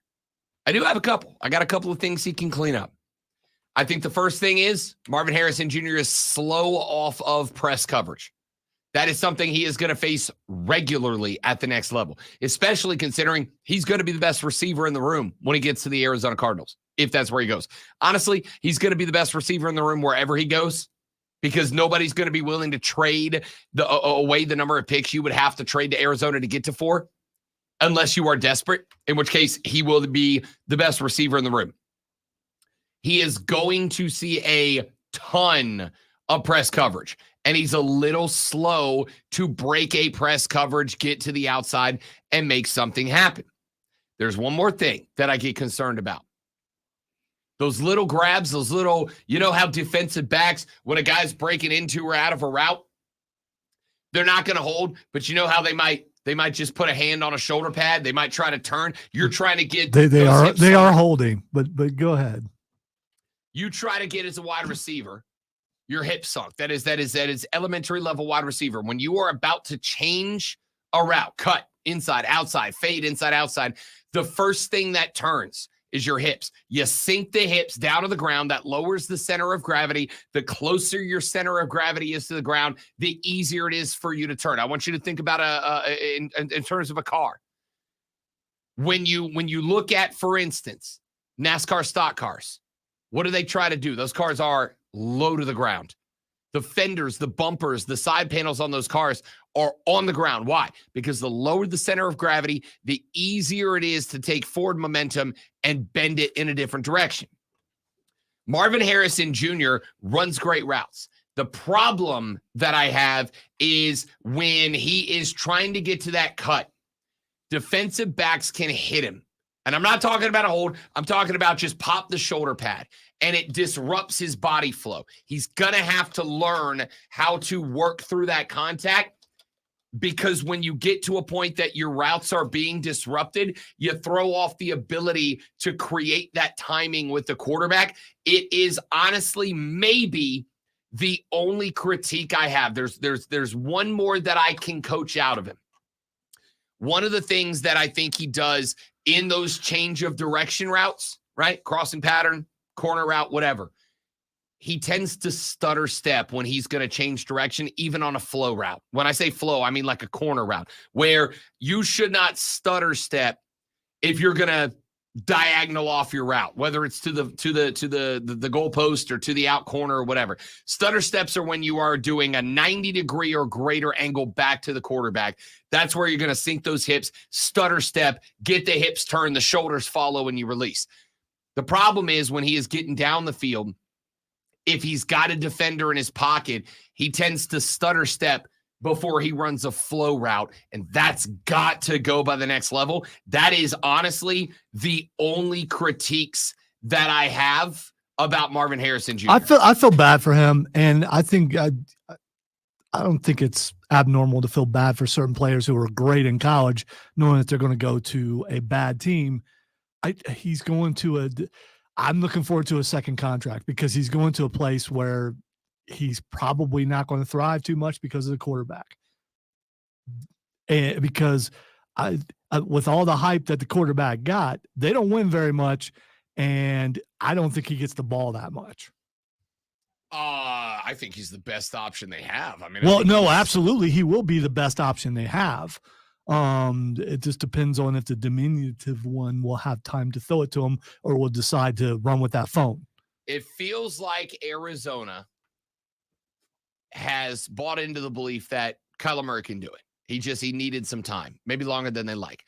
The question mark is, have they bought into Kyler Murray because they're the ones that put him there and they don't want to admit they're wrong? Or have they bought into Kyler Murray because they have seen some stuff out there that they think they can coach up to the next level?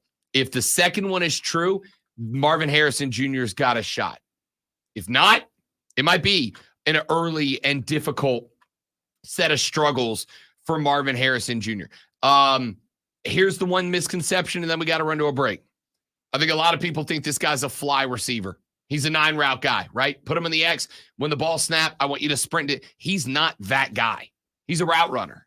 I just need to break down the fundamentals. Back after this with the Los Angeles Chargers on the clock next. It is the Fan Upstate.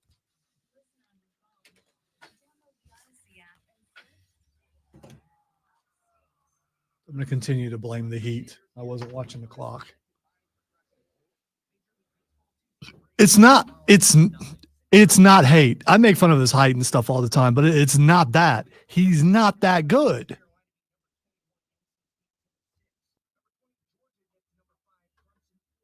And how many complete seasons does he have? So it really comes down to who is the backup in Arizona, because you know they're going to get some playing time.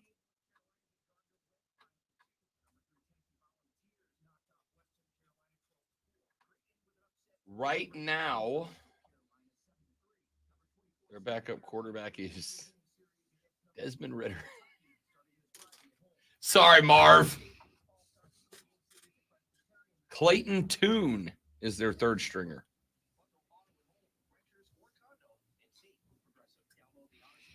I mean, in the end, you shouldn't feel too sorry for these guys. They are going to get paid a bunch.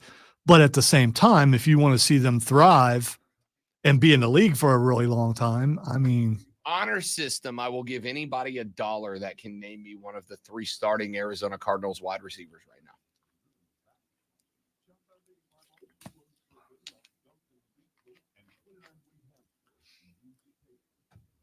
Anybody want to take this? I got to be honest, the only person on that team I can name is Kyler Murray. They got James Conner at running back. Pretty good. Trey McBride's got a potential. But, yeah. Matt Prater's their kicker. I've heard of him. Yeah. I heard of him. Yeah. $1. Chris, some kid from Clemson. No, that was Hopkins. He's gone, unless there's another Clemson guy there. Your starters right now are Michael Wilson out of Stanford, Chris Moore out of Cincinnati, and Greg Dortch out of Wake Forest. Actually, I've heard of Dortch. I've heard of Dortch, yeah. Potential. Yeah. That kid's got potential.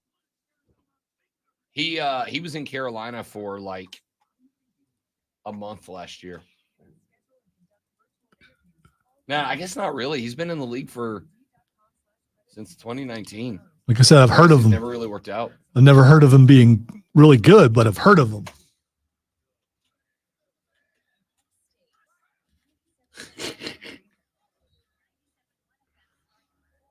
Shane says he said Dortch before you did. He wants his $1.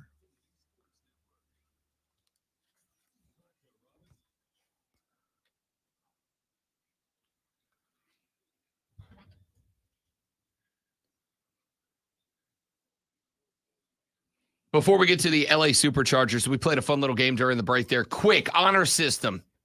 $1, metaphorically speaking, of course, to you. Here, I'll make it easier. 5 Rob Brown Show points to you if you can name an Arizona Cardinal wide receiver right now without looking it up. I asked Lonzo. I asked the 103 people that are currently watching our stream at facebook.com/thefanupstate, twitter.com/thefanupstate, the Fan Upstate on YouTube, or the Rob Brown Show on Twitch. So I asked 104 people directly during the break. Name me an Arizona Cardinal wide receiver right now that's on the team right now today. And one guy got one wide receiver. One dude got one wide receiver. Shane popped in and got Greg Dortch. And that was it. That was it. Marvin Harris. The more I thought about it during the break, though, you know, I've been sitting here saying like, oh, Arizona's the definite trade back spot. Now that I look at the depth chart, I don't know if they are, dude. I think they've got to get a Marvin Harrison Jr. here. Yeah. Otherwise, they're screwed. If you're going to stick with Kyler Murray and you believe him, or even if you're not, yeah, with the guys they have, you got to go Harrison Jr. I think you have to. Which brings us now, ladies and gentlemen. Unless a team ahead of them decides to take him and doesn't take a quarterback. Ain't happening. 0% chance. 0.001% chance. Washington goes, you know what? We want that receiver. That Washington New England Commanders, goes, you know what? We want that receiver. no chance. Both of those teams. Listen, having a great wide receiver means not jack all if you've got no quarterback. I mean, it means nothing if you've got no quarterback. I would at say that's Arizona. You would. Arizona wouldn't say that. Oh, I know. And they're the ones Obviously, making the decision. obviously, they're surrounding them with winners, though, aren't they? Isn't that kind of a point in Kyler Murray's favor, though? I mean, like the best wide receivers in Yeah, Arizona are I know Greg Dortch. I know we're losing, but it's because of yeah. No, that's what I'm Okay. saying. Like, this feels like one of those things. I know you and I butted heads on this many times because, like, you look at a quarterback, and my argument is there's 100 other factors that impact the quarterback's ability to succeed or fail. I can't look at him Because and I've go, seen guys who do more with less, and then you see guys who do less with more, and then you see guys who just can't handle whatever situation they're in. again, and I know I've made kind of the same argument with Justin Fields, right? Like I blame it on Chicago the last couple of years, but I think that the opposite end of that can be true, which is he hasn't really gotten anything to work with in Arizona outside of having one guy. There's always been the Fitzgerald or the Nuke or whoever, but it's always one guy. It's not like they built anything. Their wide receivers right now in Arizona are Michael Wilson, Chris Moore, and Greg Dortch. Who you leaning on, bro? The more I think about it, the more I think Arizona may have to stay at 4 and take Marvin Harrison Jr. Which brings us, ladies and gentlemen, to pick number 5 on the clock now. Jim Harbaugh and his LA Superchargers. They got their quarterback. They're leaning. They're riding with Justin Herbert. Now, there's the outside shock of shock picks where Jim Harbaugh decides draft number 1, I'm blowing the whole damn thing up. And he goes and he drafts J.J. McCarthy, his quarterback in college, to be his quarterback in the National Football League. I'm going to say that if I am the general manager and Jim Harbaugh comes to me and goes, hey, man, you know what I'd really like? I'd like to bring my guy. I'd like to bring J.J. McCarthy here.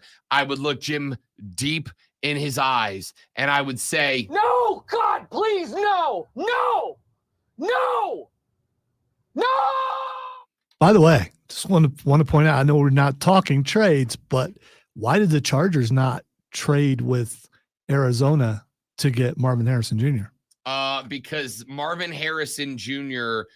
does not have such a great step up on a very talented Malik Neighbors that the even to move up one spot, the quantity of picks that you would have to give Arizona, because you've got to not just say, hey, Arizona, like we want Marvin more than we want Malik. You've also got to attach enough to that trade to where they go, we believe Malik Neighbors plus this much is as valuable to us as Marvin Harrison Jr. And I don't know. I'm not saying they'd be unwilling to do that. I just don't know that they would. I'm sorry, is the pick in yet?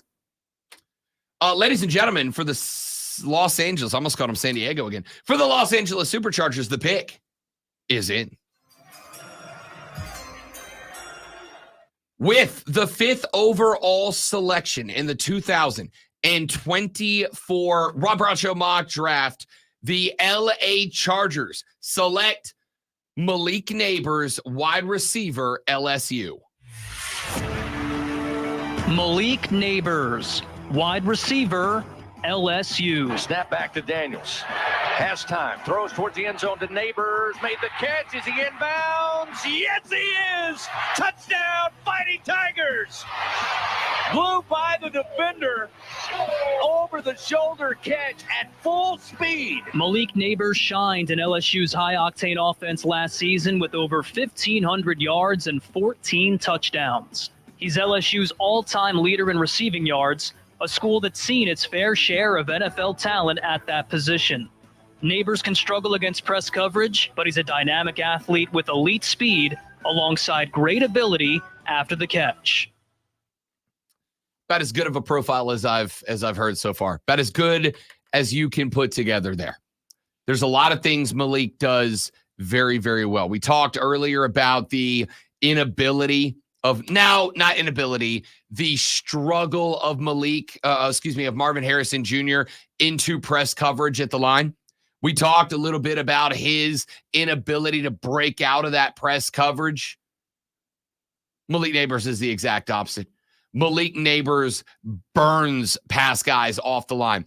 And the thing that allows, if you are a wide receiver, that I think Malik Neighbors can really excel at the next level, and this is excelente for Justin Herbert.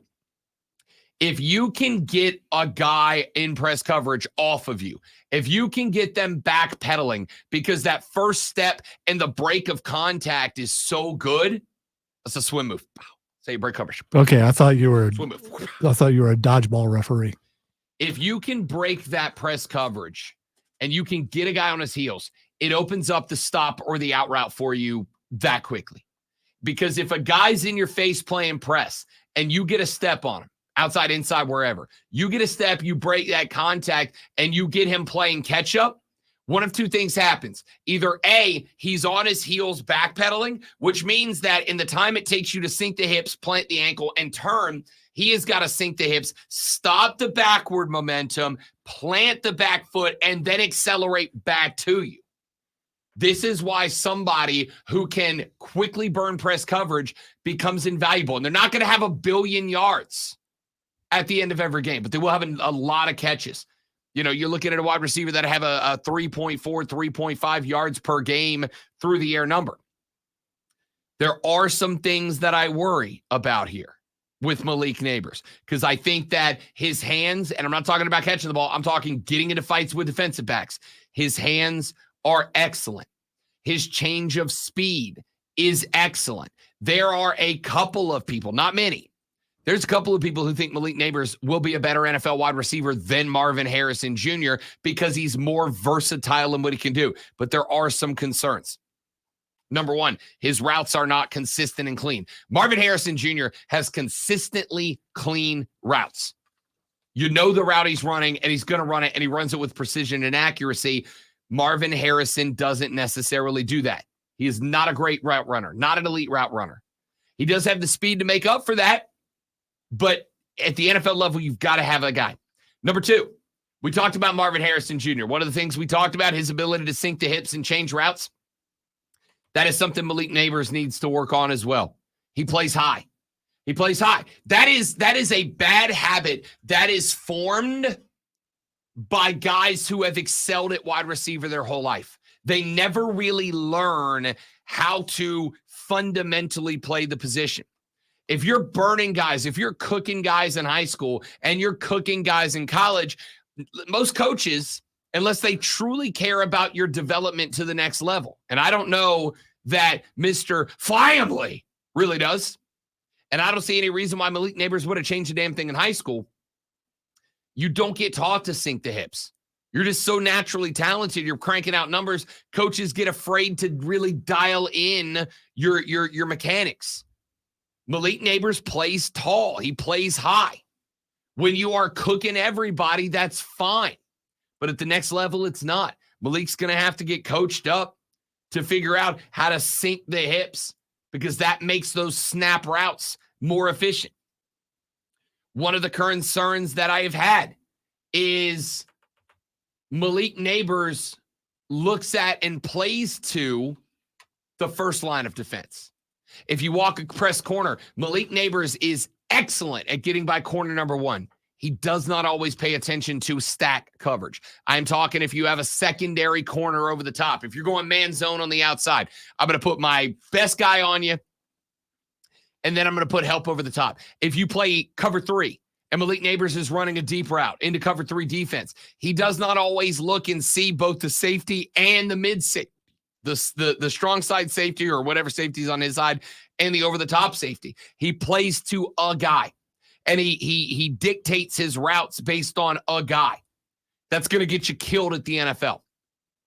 Because where sinking the hips and running the 10 and in route would be open, he's looking, he goes, all right, I got my press guy beat. I'm going to run the post route. I'm going to go to the flagpole here. And what ends up happening is he's running down a diagonal route in between the seams. The quarterback sees him. But then the quarterback recognizes that there's a single high safety up top that Malik Neighbors didn't see. And if Malik doesn't see him, he's going to run right into that coverage.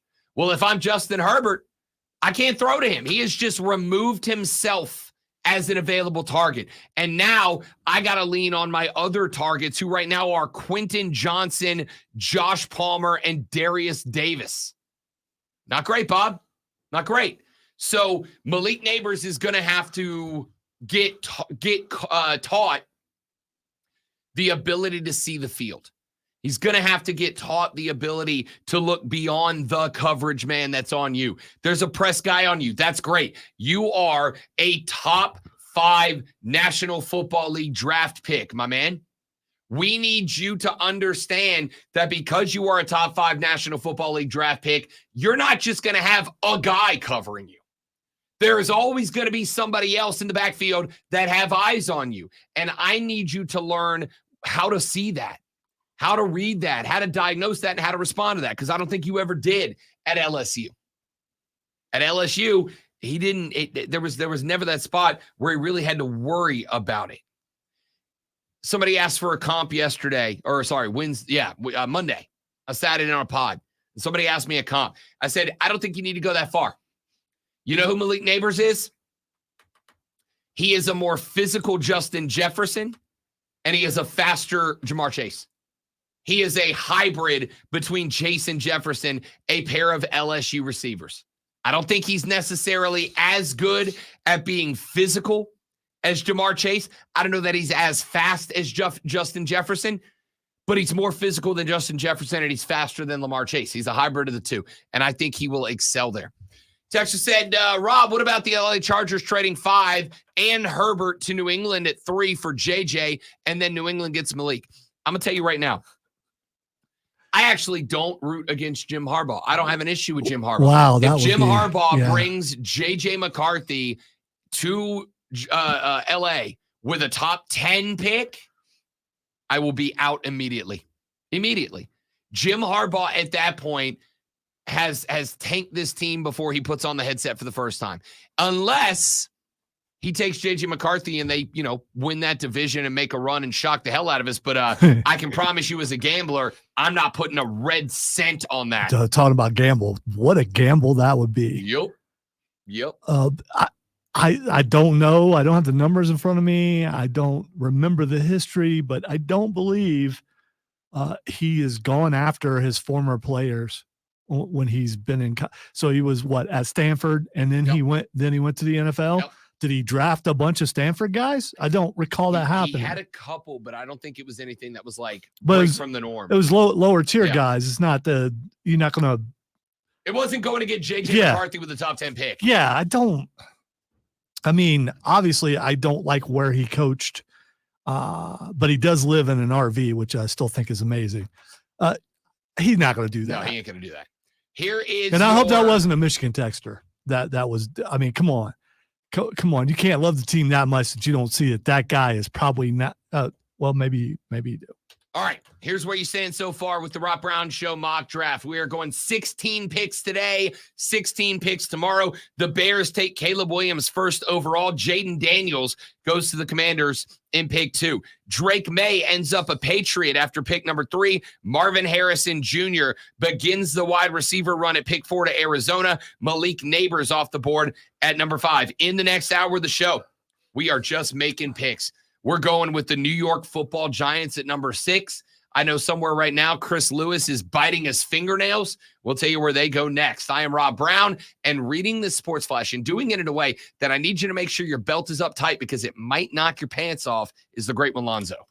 Yeah, we were retired that phrase when someone moved to Michigan. In the Stanley Cup playoffs, the Rangers took a 2-0 series lead over the Capitals with a 4-3 win. Washington's Alex Ovechkin remains pointless in the series. The Florida Panthers won an electric overtime game over Tampa, 3-2, taking a 2-0 series lead. The Avalanche upset the Jets on the road, winning 5-2, and tied the series at 1. The state of South Carolina got another champion last night as former South Carolina Gamecock Trick Williams defied the odds and defeated the Mad Dragon Ilya Dragunov to become the NXT champion. Congratulations from all of us here at the Rob Brown Show and maybe the fan. And, of course, whoop that trick. Hey, make sure you tune in tomorrow or join Wire to Wire as Cole Bryson and Diesel broadcast live from Dave & Buster's in Greenville. Come out and hang with the guys as they get you ready for the NFL draft.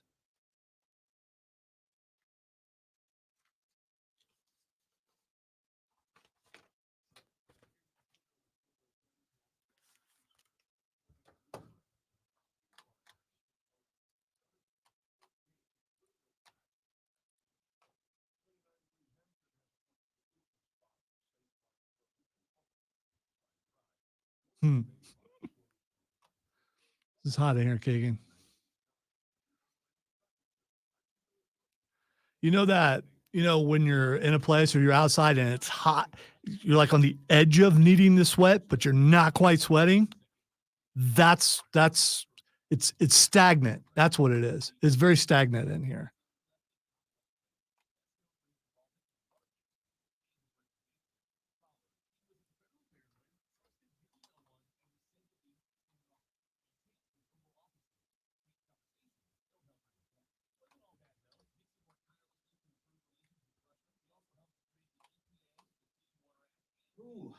Yeah, I'd say this is probably the worst of the studios that have checked. Yeah, it's not. Other studios have been like on the warm side of comfortable. They probably Noticeably no. warm, but As I was just saying to the stream, it's that stagnant feel where it feels like the air's not moving. Yeah. And like one more degree and you're going to start sweating, but it never actually goes up to that degree. I'm soggy in places. That's all I'm saying. It's not. Yeah. And it is having an effect on the show. But we can't leave the door open for obvious reasons. And he made that call. So, which was a good call to make. So, yeah. I broke this little thermometer in here, and frankly, I'm dubious of its accuracy, but I'm gonna give it a shot anyway because I think I know how far off it is. It's hot. I know, and I'm working on it. I can't. The HVAC guys were here working on the controllers yesterday, and Andrew and I both left before they finished. Yeah, I saw them And working I on it. haven't- So I just called Andrew, and he said they never called him back yesterday with an update on what they accomplished. So I can tell you what they accomplished in here. well, I tried to log into the system, and it's still not showing any data, which was the problem that we had originally. So they didn't fix that, but now apparently some other things aren't talking. So I gotta call them and see what the deal is. Funsies.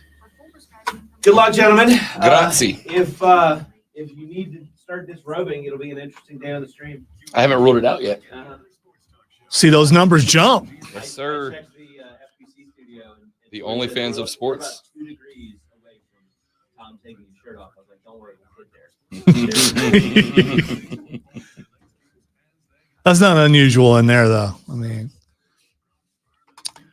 he knows the amount of pale that he exudes. And it's it's disturbing.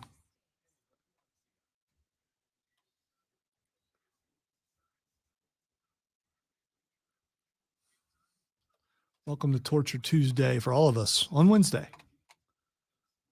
Yeah. If you didn't pick up on the news stream, it's hot in this freaking room. Oh man, it's that hot.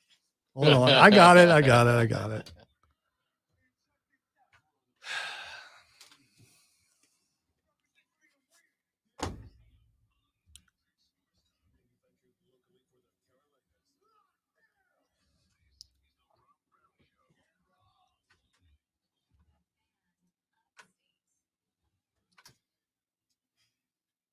And away we go with hour number 3, ladies and gentlemen. Just a couple of hours remaining in the greatest sports talk entertainment spectacle on the face of planet Earth. It is the Rob Brown Show right here on the Fan Upstate. Rob and Lonzo with you, my dudes, my dudettes. We are working our way through the 2024 The Rob Brown Show mock draft. Let me get you caught up with where I have it drawn up so far. With the number 1 overall selection in the 2024 The Rob Brown Show mock draft, the Chicago Bears went with Caleb Williams, the quarterback out of USC. I continue to believe that Jaden Daniels, is the better quarterback. I think he's got the better NFL career ahead of him. That being said, I recognize I am in at least in terms of NFL draft dudes, a pretty big minority. Pretty small minority there. Like the minority is big in how small it is. That makes sense. Well, again, I nailed it. Blame it on the room. Blame it on the room. That's what I'm doing. I'm good with that. Number 2, the Washington Commanders did select Jaden Daniels, the quarterback out of LSU. That put the Patriots on the clock. I think this is a trade back spot. I think there's a bidding war to acquire the services of one Drake May, the quarterback out of UNC. To be clear, I did not put trades in this mock draft. This is just straight up. Obviously, this mock draft is going to be wrong because some folks are going to trade. However, I got to put it together one way or the next. New England goes with Drake May, the quarterback out of North Carolina. At the 4 spot, the Arizona Cardinals. They are desperate. They've got to have a wide receiver. And my concern is if you trade back too far, you end up in a spot where you're getting like one of the second-tier guys, maybe 2 second-tier guys. There are 2, in my opinion, great wide receivers and one who's on the borderline in this draft. They end up with Marvin Harrison Jr. at the 4 spot. And at the 5 spot, the LA Chargers select Malik Neighbors, the wide receiver out of Louisiana State University. And that brings us, ladies and gentlemen, to the New York Football Giants. This is the first spot, great one, where I had about 5 different guys that I could have thrown into this slot. Did fandom from people that you know factor into your pick here? Because if you had 5, you just went with which one would make that guy the happiest. Whoever that guy may be. It did not. Shout out, because I know he's listening now, to president of the Greenville Triumph, Chris Lewis, and noted New York Giant football fan, also notably depressed New York Giant football fan, because there is it's probably a normal state. I know it's mean, but it's it's reality. The reality, I think, has sunk into him that J.J. McCarthy is a very possible pick, because it's not exactly a secret now that the New York Football Giants are exasperated with one Danny Dimes, Daniel Jones, their current QB. They got a receiver last year in Jalen Hyatt out of Tennessee. They do have Darius Slayton on that team. They do have Wan'Dale Robinson on that team. Of the teams that we have talked to so far,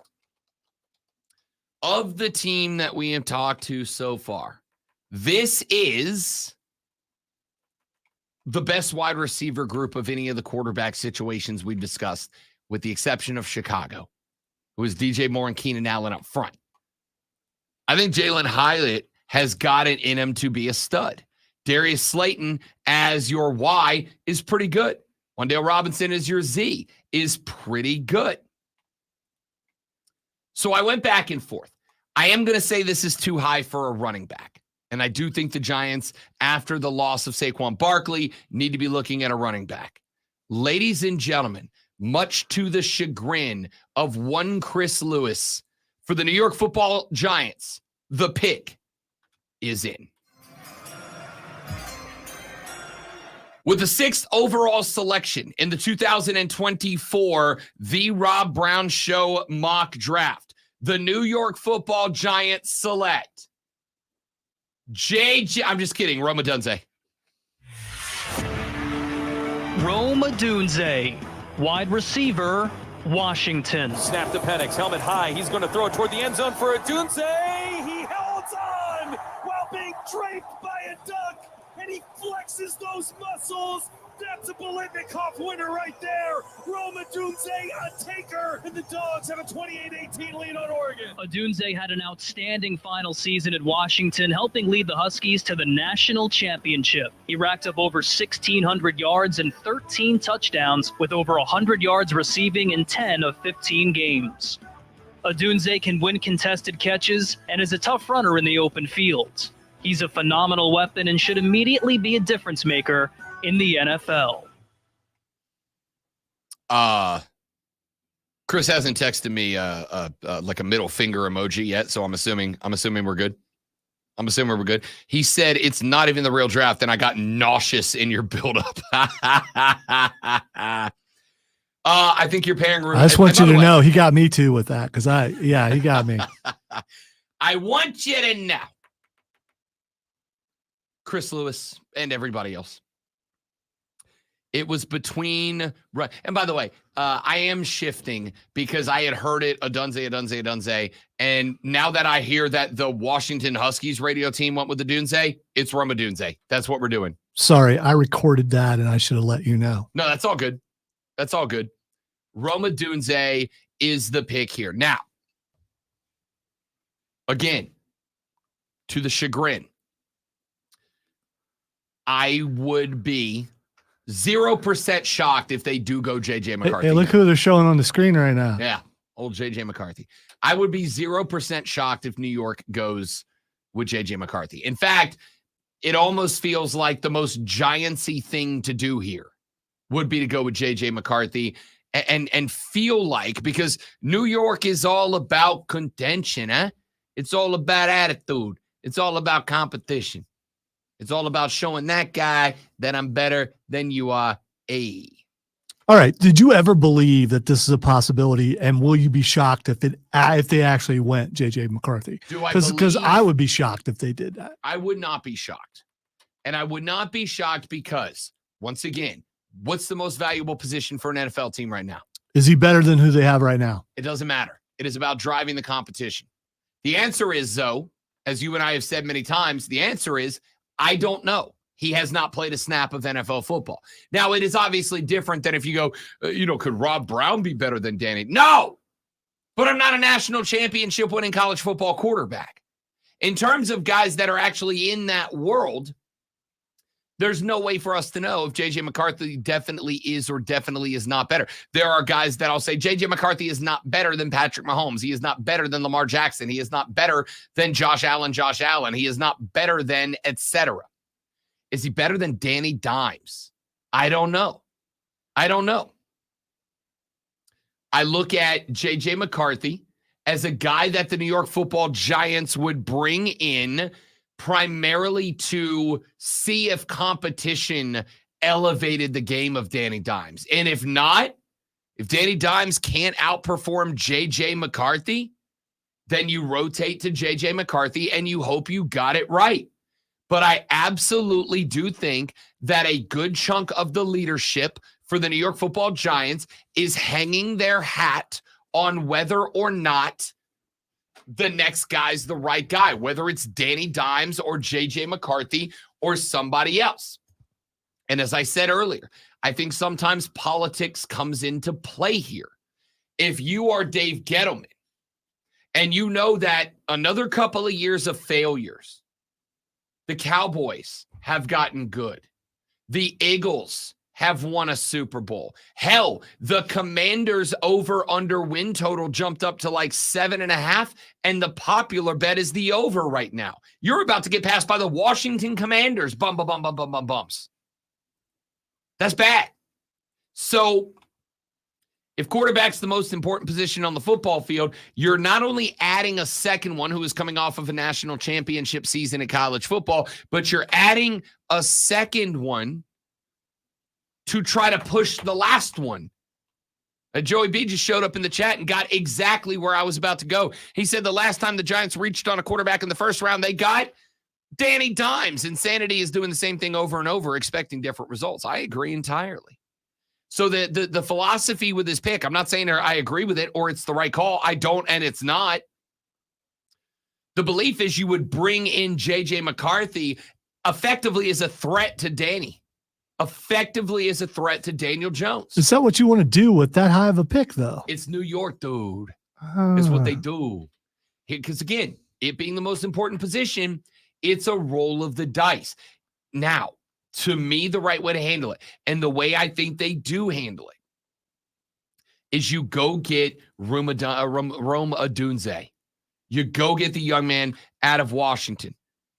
Strengths and weaknesses. More than Marvin Harrison Jr., more than Malik Neighbors, Rome Odunze is built like an NFL wide receiver. He is tall, he is sturdy, he is lengthy.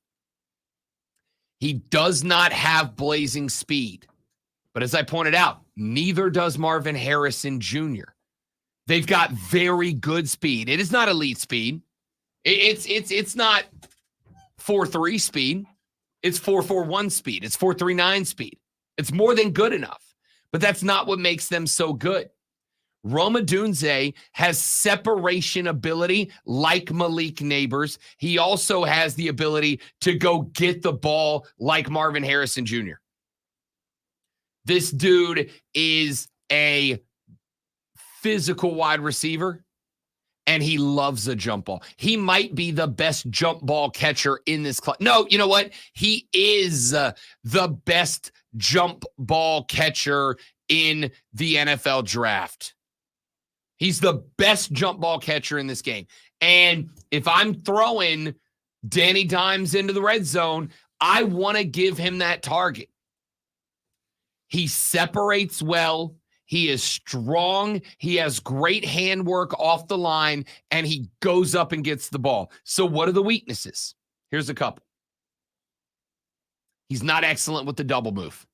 Remember when we talked about Malik Neighbors a little while ago, and I said the biggest problem for Malik, the biggest problem for me is he does not see beyond the first level of coverage. If you put a press guy on him, he doesn't see the safety over the top. He doesn't see the secondary cornerback behind the first one. He doesn't see where that zone is in a zone man. And that's a big problem. Rome Odunze is kind of the opposite. Rome Odunze sees every level of the defense. The problem is he overreacts, which means if it's a double move, let's say it's an inside-outside cut, press coverage off the ball, he separates as good as anybody in this draft out of press coverage. Quick step to the inside, good hands to get unlocked from the defensive back. And when he sees the second level, he sees that there's a safety up top who is coming down. That second move, the second cut, he rushes into it. So what is supposed to be inside, cut up the field, 5-yard double move to the outside, he rushes into that double move. So what effectively he ends up doing is a very complicated single move route. In the NFL, that doesn't break a coverage. Second thing that I have a problem with, we talked about this. To me, comeback routes are not a strength for Rome Odunze. In the NFL, your wide receivers, we talk about the clock in a quarterback's head, right? You get the snap, that timer's got to start. And that clock inside a quarterback's head, 3 seconds, I got to get rid of the ball. Even if I'm throwing it into section 103, row F, seat 9, 3 seconds, I got to know it's time to get rid of the football. Wide receivers need that too. Wide receivers need that clock in the head. When they come off the ball, 1, 2, 3, I got to come back to the quarterback now. Again, elementary level wide receiver. You've got to understand, if I run my route and I turn and that guy's got the football, it doesn't matter what the route is. I need to break, set, turn, and get back to the quarterback, run back to him to present a target with the defense behind you. Rome Odunze does not do that really well. That clock in his head doesn't really seem to tick the way I need it to. And when he does run the comeback route, it's almost a curl. No, man, I need you to sink the hips, lower that center of gravity, snap the body back, and sprint back to the QB. I need you to put any defensive back around you in your back pocket and present your numbers to the quarterback.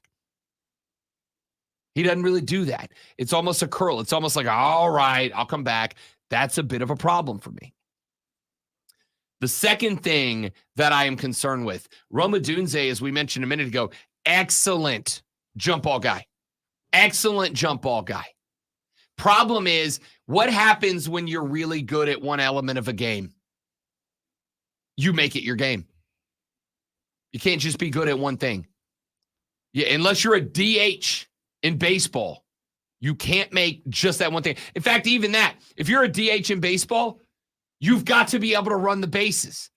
You got to have great base awareness, base path awareness. You've got to have a great understanding of your speed versus the velocity of the baseball when the right fielder throws it to third. When you're thinking about making that break, you got to be able to do that calculation in your head as you are rounding second to decide if it's worth the risk or not.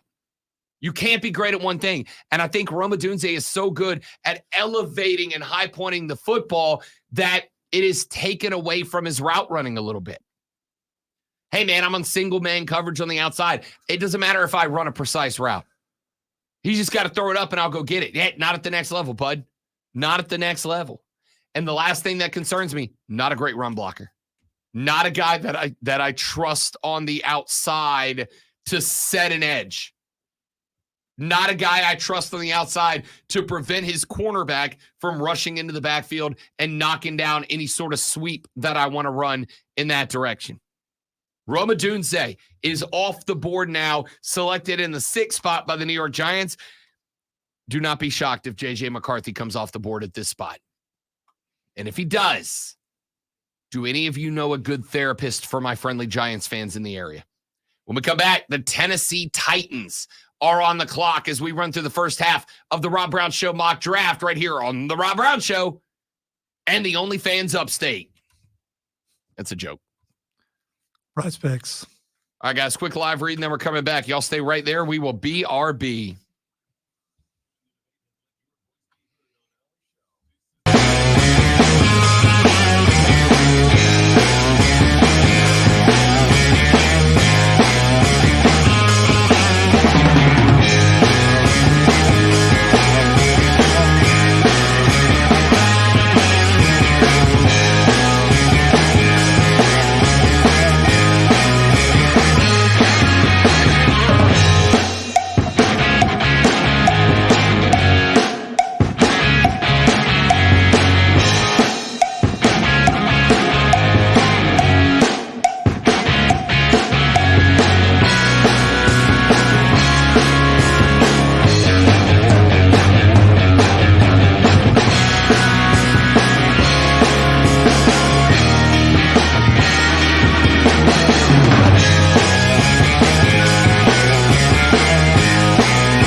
Patriots in the third spot picked Drake May out of North Carolina. The Cardinals took Marvin Harrison Jr. out of the Bucknut University. The Ohio State Horse Chestnuts at number 4. The LA Chargers took Malik Neighbors at number 5. New York Football Giants selected Rome Odunze, the wide receiver out of Washington, at number 6. Give you one more name I think could go there. Brock Bowers. Brock Bowers would Brock Bowers not be a perfect football giant? It feels like he would fit real well in the offense of what they try to do there. With Danny Dimes being a guy that has surprisingly good legs to move a pocket left and right, a great pass-catching tight end coming across the middle for Danny Dimes would be huge. You know, you start Brock Bowers on the right, you roll Danny Dimes left, you have Brock chase him across the field. I actually really, really like that selection there. I still think they go wide receiver with Rome Odunze. And that brings us, ladies and gentlemen, to pick number 7. The Tennessee Titans are on the clock. And just like that, the pick is in. With the 7th overall selection in the 2024 The Rob Brown Show mock draft, the Tennessee Titans select Joe Alt, offensive lineman, Notre Dame. Joe Alt, tackle, Notre Dame. At 6'8" and 315 pounds, Alt was a near impenetrable force in college. In the last 2 years combined, he allowed just 1 sack in 26 games. With elite physical ability and technique, he's also outstanding in the run game, leveraging his size to bulldoze defensive linemen. Alt profiles as an elite tackle with the ability to be a perennial Pro Bowler. When you have a guy like Will Levis that you're bought into, and remember, early in the career of his one season so far, early in the season, there were some spots where Will Levis shined last year. When he took over for Ryan Tannehill, what was it, like week 5, 6, he stepped in? When he took over for Tannehill. Especially that first game. That it's first like, game, what did he whoa. go, three tutties in that game to DeAndre Hopkins? He has shown the potential. He has shown the potential that I think it is worth Tennessee's effort to invest, to buy into him. They have done that at the wide receiver spot. They got Nuke. They brought in Calvin Ridley. I think Calvin Ridley can be an excellent addition. They got Treylon Burks. I think Treylon Burks as a Z receiver could be very, very good. I actually really like what they have done so far with the offensive line. Peter Skoronski, my favorite guy from last year's draft, is on this offensive line. I think this offensive line needs one more piece, and I think Joe Alt is that guy. Joe Alt is, first off, freaking enormous, okay? They got him listed at 6'8", 315. If that dude don't start his first game at 325, color me purple. He's going to be a mammoth of a man. He's also got the pedigree. His dad, John Alt, was a Pro Bowl NFL tackle. His brother, Mark Alt, was a pretty good NHL player. Want to guess what his role was in the NHL? Goon. Yeah, I was going to say Enforcer. goon, but I was trying to think if there actually was a technical term in hockey for that. Oh, but hockey maybe people love goon. Goon is the technical Goon is term. it. There's a lot I like about this guy. He is, again, super intelligent on the line. Understands, based on alignment and movement, what an offensive line is likely to see. Number 2, great combo block guy. Great combo block guy.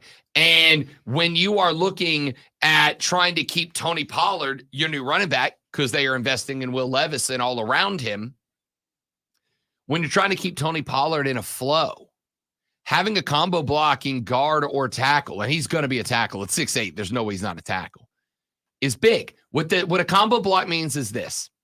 You put him on the tackle, and let's say that the defensive end is playing to the outside and there's a linebacker out there. What a guy like Joe Alt can do is get an arm, get a block on the defensive end and push him out wide. Maybe push him out to a spot where the tight end can help. So he pushes the defensive end out wide. Tight end jumps in on that block with him. And once that guy's effectively out of the play, he seamlessly transitions up the field. And now he's blocking at the second level. Now he's up with the linebackers. The ability of him to go from one to the next is as good as any offensive tackle has been in the last couple of years. Incredible footwork on this guy. Incredible footwork. Maintains first contact. Does not lose his balance. He's not a guy that you're going to bull rush and knock him backwards and he's going to lose his back. I don't know why I'm acting so much of this out today. Yeah, it's not a good move for you with the current shares- air situation. I know. I'm sweating over here. Weenus and sweaty pitch. You show. notice I'm just not moving. That's fair. It's the right call. It's hot. So, you're not gonna bull rush him and knock him off balance.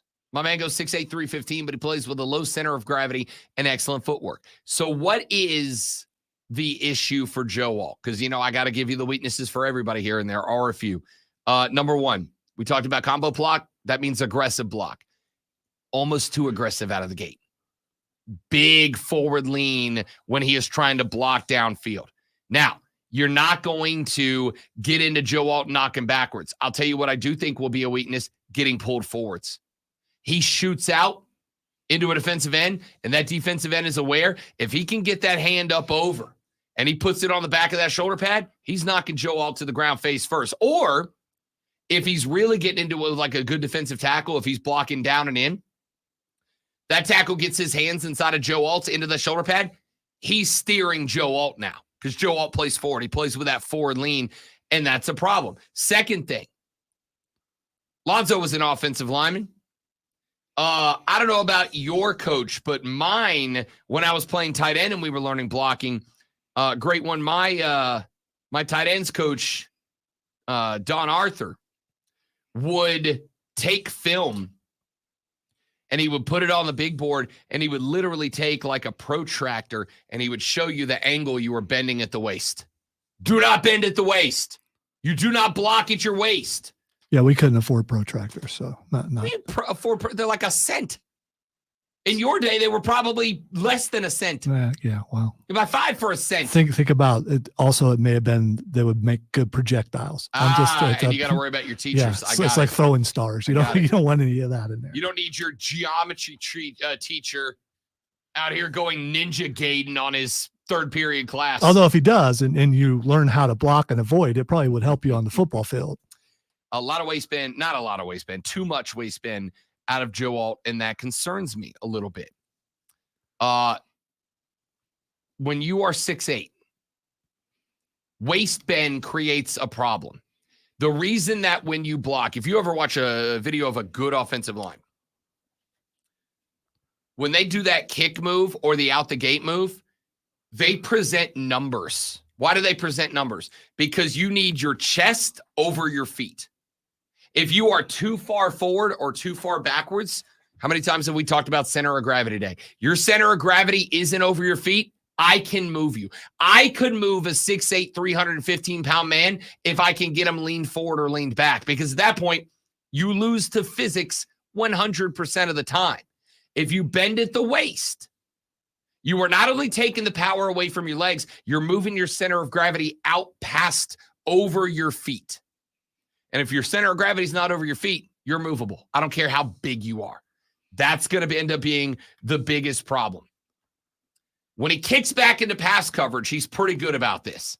It's when he's coming forward in run coverage that it ends up being a problem. Run blocking, that it ends up being a problem. Joe Alt off the board at number 7 to the Tennessee Titans. When we come back here in just a minute, we move on to pick number 8, one that I'm assuming some of y'all care about. Ladies and gentlemen, on the board, the Dirty Birds, the Atlanta Falcons. I'll give you their pick when we come back on the Rob Brown Show and the Fan Upstate.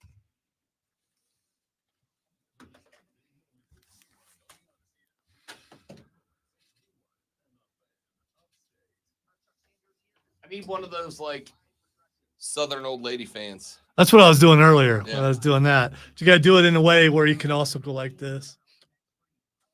I'm getting the vapors. Exactly.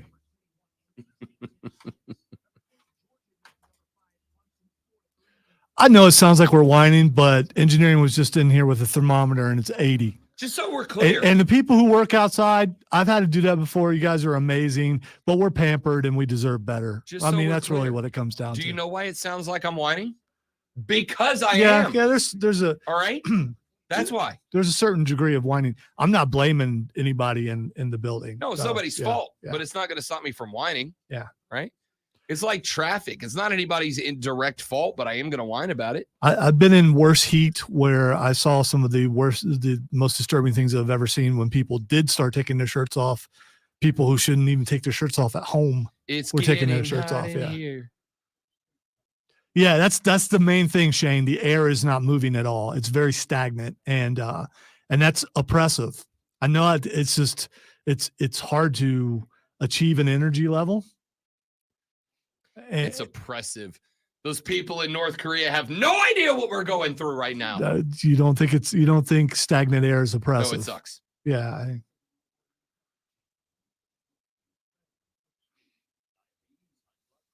That's true. If they don't get it fixed by then, it's probably going to be even warmer in here. Except for they're on location. So they're going to be nice and air conditioned at a local Ingles. So there's that. Oh, they're on remote today too? Yes, they are.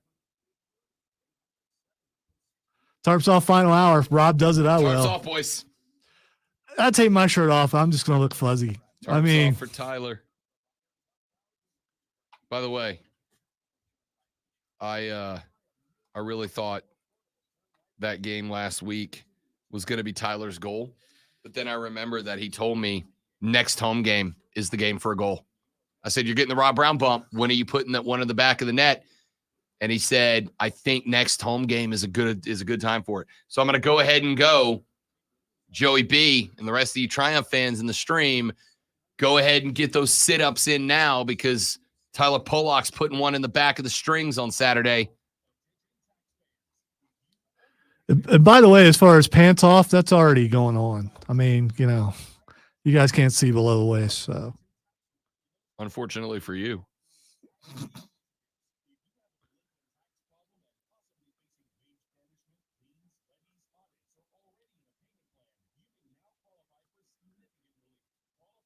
Listen, Bill Brooks can do no wrong in my estimation. Bill Brooks.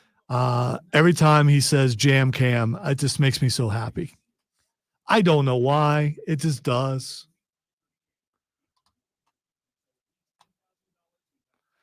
He was a fill-in for a while, and I was hoping that he would get the gig, and he did. So, I mean, by the way, I'm not joking. He has a unique voice. And if I'm driving around, I hear that voice, I'm going to listen to what he's saying, and he's going to help me avoid traffic accidents. So that means he's doing his job. Very pro Bill Brooks.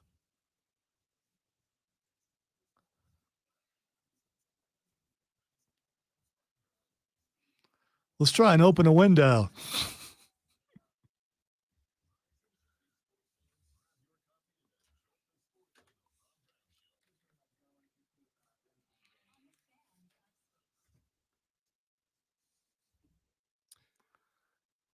Caleb Williams, Jaden Daniels, Drake May, 1, 2, 3 in the Rob Brown Show mock draft. Marvin Harrison Jr., Malik Neighbors, and Roma Dunze go 1, 2, 3 for wide receivers at the 4, 5, 6 pick. Then we get our first offensive lineman off the board with Joe Alt going to Tennessee at number 7. And ladies and gentlemen, that brings us to the Atlanta Falcons. The Dirty Birds sitting at number 8. We know they went and they got their quarterback because they're playing $180 million to Kirk Cousins to play in the NFC South next season. They went with Bijan You're afraid, Robinson. aren't you? You're afraid of Kirk Cousins. A little bit. Just a little bit afraid of his consistency. I'm afraid of Kirk Cousins the way the rest of the division is afraid of Derek Carr. Here's what I mean. Do I think he's great? No. Do I think he's good enough to win this division? Yup. That's it. That's it. He's good enough to win the division. Do I think Kirk Cousins is a Super Bowl guy? No, not really. Do I think there's enough talent in Atlanta around him that he can be taken to a Super Bowl and win it? Yes, I do. All he's got to do is play as bad as Tom Brady did, and he can win the division. You're not wrong. Ladies and gentlemen, with the 8th selection. Oh, wait a minute. The Atlanta Falcons, the pick is in. Man, that was almost real bad. Yeah, I thought you were. I'm thinking. I thought we weren't doing trades, and you make it. Oh, hold on. Almost blew my own. Someone's on the phone. The Atlanta Falcons with the 8th pick in the 2024 Rob Brown Show mock draft select Byron Murphy II, defensive lineman from Texas. Byron Murphy, defensive tackle, Texas. On third down, shotgun snap back. Under pressure, down he goes. The Longhorns come up with a sack, and boy, what a great time for it. Byron Murphy in on the tackle, a huge sack. It brings up 4th down. Named the Big 12 Defensive Lineman of the Year and first team All Big 12, Murphy played a major role in the Longhorns' run to the college football playoff in 2023. He's an extremely dangerous pass rusher, combining speed and agility with high-level athleticism for his position. He's also a difference maker in the run game as well. Byron Murphy is poised to make an immediate impact in the NFL. This pick is not going to make a lot of Falcons fans thrilled. Because I was thinking, who? It's going to be one that a lot of Falcons fans are going to say who. They'll say it just like that too. Who? Who? Here's why I like this pick. I went back and forth. There's really one other spot that I really think you could lean on here, and that's the linebacker. However, this is not a great year for linebackers. There's a bunch of edge guys that like maybe you could convert them to an outside linebacker. None that I really love even in that role. Byron Murphy II is my pick. And Shane just popped up and said, why not Dallas Turner or another edge? I'll tell you why. And again, this is me playing the role of GM. And I will tell you, this is not a pick that I saw many places elsewhere. The reason why is because of what you already have in the ATL. This is a team that is set up very similar to Carolina. You're going to have a healthy mix of 4-3-3-4. Your linebacking core is not excellent. The problem is in this division, Tampa Bay, New Orleans, Carolina, I think you're going to see this year, based on what I saw last year, I think you're going to see teams start to convert to running the ball a lot. Lonzo, for 3 years now, has been screaming at Carolina to run the damn ball. And I think you're going to see that this year. I think Dave Canellis is a guy that is going to allow BY to be comfortable in the pass game instead of forcing it. I felt like Frank Reich forced it a lot. I think down in Tampa Bay, I think they certainly, with Baker Mayfield, recognize that Baker's a guy that the run game's got to be successful for him to be successful, and they just paid him $100 million. He needs to be successful. This is a lockdown the middle of the field player. He is not going to be a guy that is going to be super sexy on the stat sheet, but he is a guy that demands double teams. This is a guy who is my favorite word in football, gap disruptor. He's a gap disruptor. He fires. It's 2 words. Just, Favorite phrase in football. That's what I said. He is a gap disruptor. You can line him up in the 0. You can line him up in the 3 on either side. And he is such a quick movement off the ball that even good offensive linemen have a tough time clearing him out of a gap, which can change the run game. If he gets lucky and he ends up sealing off the gap they plan on running in, now the running back's got a decision to make, and it opens up the field for other guys to make a play. I do think Atlanta needs an edge rusher. But I went and I looked, and there are some good rushers. There are some good edge guys out there. I think a lot of them. And so that we're clear, another trade down spot for me. Atlanta's very much. In fact, I would say Atlanta probably my second favorite team to trade out of, second or third favorite team to trade out of the top 10. Arizona is a big-time trade possibility. New England is a big-time trade possibility. And I'm going to say Atlanta is the third best trade possibility, because I do think they could drop back to, I don't know, say 11. Trade with the Vikings. Let the Vikings come up if they are truly all in on J.J. McCarthy and get him there. I think Atlanta is a very big trade down possibility. And the reason why is whether you want to go with an edge or a defensive tackle, there's going to be a handful of those guys that are available for you mid-round, late round. I'd like to point out, we are now at pick number 8. This is the first edge or defensive guy. This is the first defensive guy, period, that's come off the board. Atlanta could trade back dramatically, but I'm not doing trades in the draft. And Atlanta's biggest need, I do not think, is in the defensive backfield right now. Jesse Bates, AJ Terrell, like they're holding it down back there. I'm not worried about that. Maybe a corner. I think there's enough corners and enough teams that aren't going to go that direction that Atlanta could still hang back. I think as far as edge rushers go, there's a few good ones. Jared Verse is in that mix, for instance.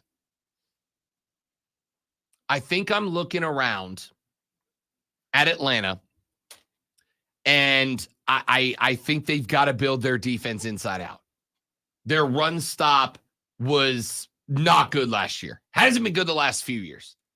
To me, if I'm building Atlanta's defense, that's priority one. I have to stop the run in this division. I cannot allow Alvin Kamara to beat me here. That's the type of guy I'm looking for. On top of that, if we truly are looking at the depth charts for the teams across this division, if we're looking at the depth chart for the Panthers, if we're looking at the depth chart for the Buccaneers, if we're looking at the depth chart for the Saints, we know what the Saints are in terms of their running back spot. Alvin Kamara at number 1, Jamal Williams at number 2. The Panthers coming into this year, and I do think there are moves to be made here, but Chuba Hubbard 1, Raheem Blackshear probably 2. Buccaneers coming into 2024. They're going to have Rachaad White and Chase Edmonds. Some people, I think, great one, are going to look at a diminished set of running backs in the NFC South because it's not a great running back division with the exception of Bijan Robinson in Atlanta. Does that not make you want to bulk up the run defense even more? Like, let's stop them from running it all. Because I'll tell you right now, despite the fact that I believe in him, if I can force these games into the hands of Bryce Young, I'll take that shot. Till he proves he can do it, I'm going to treat him like he can't. I want to take the run away. Y'all believe in Baker Mayfield to the tune of $100 million contract? Cool, man. Game's on him because I'm taking Rachaad White the hell out of this game. That's the reason I think they go with Byron Murphy II.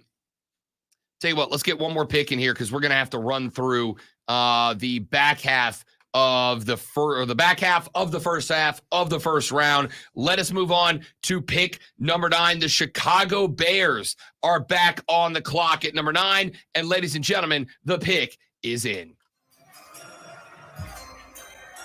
With the number 9 overall selection in the 2024 Rob Brown Show mock draft, the Chicago Bears select Jared Verse, edge rusher, Florida State University. Jared Verse, edge rusher, Florida State. Johnson now motions out to the left side, empty backfield. Here comes the rush off the edge. Brown stepping up, he's drilled. It's a fumble from behind, and it's out of bounds near sideline. Guess who? Sing it, Jared Verse. What a night for the All-American. A 2-time first-team All-American, Verse has the size and speed to wreak havoc on opposing quarterbacks. He has natural instincts off the edge and the strength to match his lateral quickness. Also a factor in the run game, he can shed blocks and make tackles in the gap. A versatile defender, he can fit into either a 4-3 or 3-4 defensive scheme. I love this player. I love Jared Verse. There's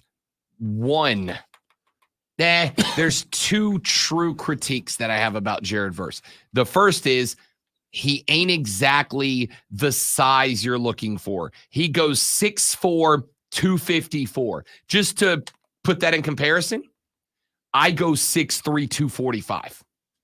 Okay? He's barely bigger than me. Granted, he's built a little different than I am. He's not an ideal size for an edge rusher, but he is absolutely Red Bull in a human body. The energy level is through the roof. He is fast as hell. Whether you're putting him off the edge, whether you're putting him as a defensive end, whether you're setting him as an outside backer, he is as fast as any edge in this spot. We've talked how many times about leverage, right? Bending at the waist, center of gravity, all that. Jared Verse is phenomenal at understanding and taking advantage of leverage. He understands angles. He understands center of gravity. He understands how to get a guy off balance and how to take advantage of that. My favorite thing, he is as versatile of a pass rusher as you're going to find. He's got moves. He understands pass rush routes. Talk about routes with wide receivers. He understands pass rush routes. He understands, hey, that tackle kicked too far back. I know I'm supposed to go outside, but he has just kicked so far back that he has now set the edge. If the quarterback wants to get around that guy, he now has to actively work around his own offensive tackle. That means I can cut to the inside. He is not a robot. He understands pass rush lanes, and he takes advantage of those. So I love this player. I don't love his size, and I think that he is going to have to get better as a tackler. He's kind of a drag down tackler. He's kind of a guy that wants to wrap around the waist and then go dead weight. Well, you got two problems with that. Number one, NFL quarterbacks, by and large, stronger than the guys that you're going to play in college. And number two, we just banned the hip drop tackle in the NFL. You can't do that anymore. You got to actively run through tackles now. So I get a little bit worried about that. There is an issue with size, an issue with tackling for him. I can't teach size. He's 6'4". I can't teach him to be 7 foot tall. 7 foot tall, can't teach that. I can tackle. I can teach him how to tackle. I can teach him form. I can teach him to run through tackles. Outside of that, there's nothing I don't like about Jared Verse, and that is why, with the number 9 selection in the 2004 NFL Rob Brown Show mock draft, the Chicago Bears go Jared Verse. So we wrap up the hour. Here is where we stand. 3 quarterbacks off the board, 1, 2, 3. Caleb Williams goes to Chicago. Jaden Daniels goes to Washington. And Drake May goes to New England. 4, 5, and 6, 3 wide receivers off the board. Marvin Harrison Jr. to Arizona at 4. Malik Neighbors to the Chargers at 5. And Rome Odunze to the Giants at 6. The Tennessee Titans, first offensive lineman off the board with Joe Alt at 7. The Atlanta Falcons, first defensive lineman off the board at 8 with Byron Murphy II. And to finish out this hour, number 9, the Chicago Bears select Jared Verse. When we come back, we will jump through picks number 10 through 16, and I will highlight the teams you need to keep an eye on that are likely, most likely, in my opinion, to move up or down within the first round. Now, ladies and gentlemen, if we were doing the Reader of the Sports Flash draft with the first overall selection in the Reader of the Sports draft, damn it, I had such a good thing going. Lonzo. It's all right. I would have stayed in school anyway. More money there. New Panthers wide receiver Deontay Johnson spoke with media after a voluntary camp yesterday. Johnson said he believes he can help second-year quarterback Bryce Young over his rough rookie season. Johnson called Young accurate and smart, saying he's a great player, can make every throw on the field. I'm here to make him better, help him grow. Speaking of the state of South Carolina, we weren't, but I'm going to now. The state of South Carolina got another champion last night as former South Carolina Gamecock Trick Williams defied the odds and defeated the Mad Dragon Ilya Dragunov to become the NXT champion. Congratulations from all of us here at the Rob Brown Show, and whoop that Trick. Tune in tomorrow for Wire to Wire, or better yet, join them as Cole Bryson and Diesel broadcast live from Dave & Buster's in Greenville. Come out and hang with the guys as they get you ready for the first round of the NFL draft.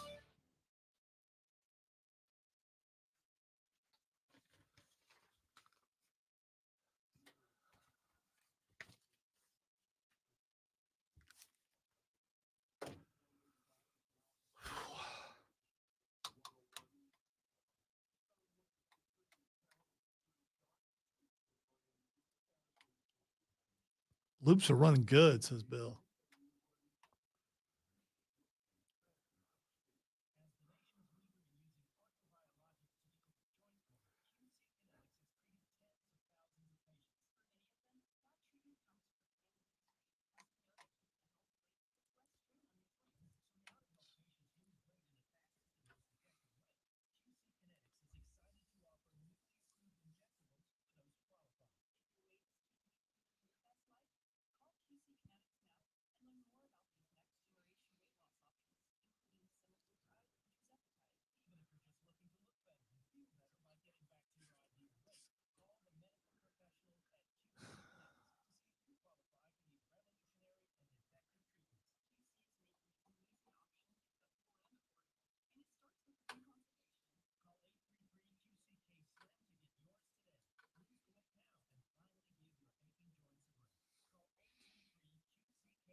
Never been more jealous of your ability to leave the room when I can't.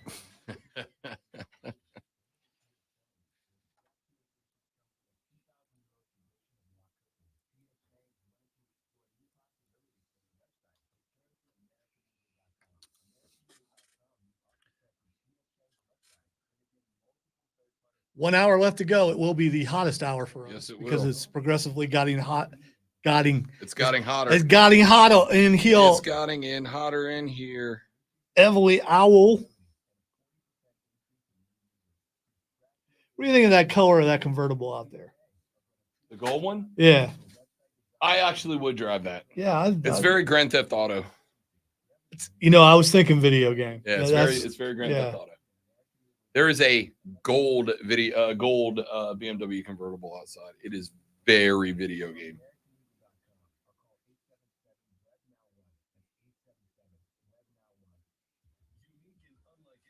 It's like a fancy Hot Wheel.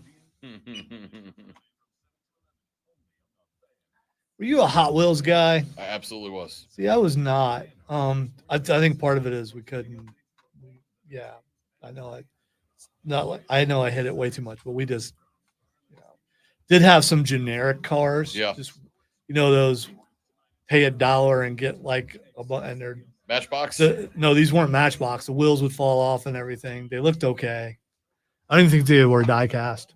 They were whatever the poor form of die cast is. I think my favorite thing about becoming an adult is the ability to spend money on stuff. For a while there, I'm not as much anymore, but for a hot minute there, I was super into the NASCAR diecast models. They're really cool. They got a lot They of are detail very to cool. them.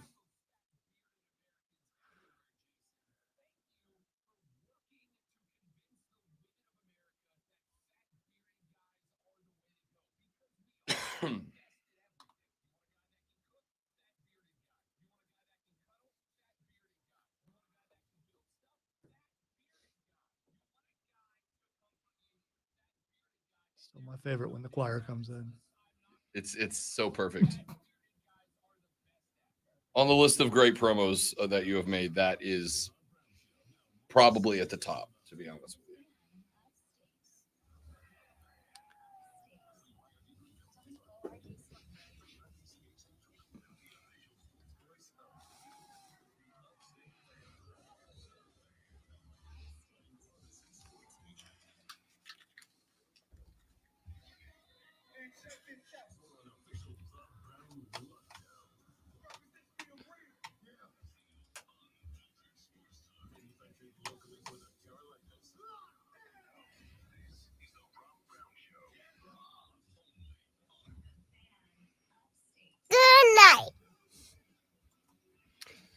It's gonna be good night if it don't cool the hell down up in this room, bro. That's why I played it.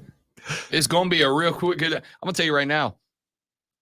Pretty sure Lonzo and I are both going to change shirts immediately after this. And I hate I try not to complain really about conditions, but it is it's pretty rough. I complain all the time. I am nearly hallucinating. I think I'm on the edge of that.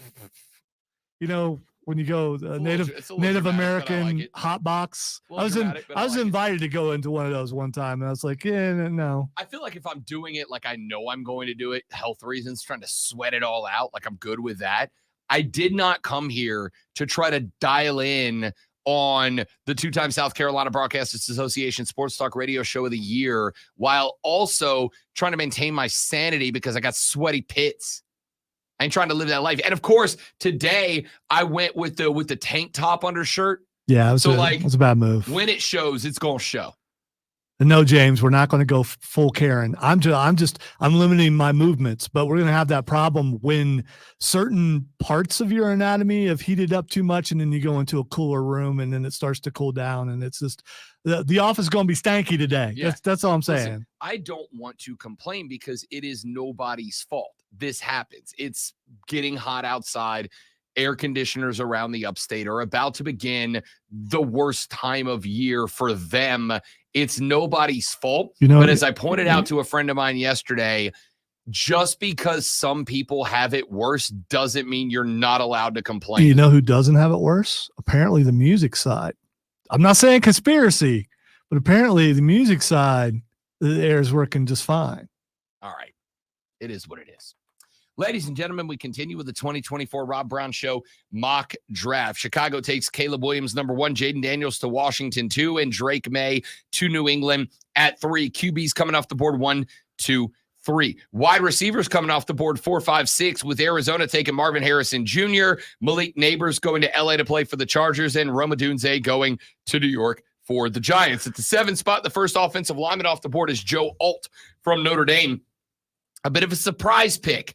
Byron Murphy II, a defensive lineman from Texas, going to Atlanta at the 8th spot. The Chi-Town Bears back on the clock at number 9, selected Jared Verse, the defensive lineman out of Florida State University. A big part of the reason that they were your 2023 national champions last year. No, they were not. Of course, the 2017 UCF Golden Knights.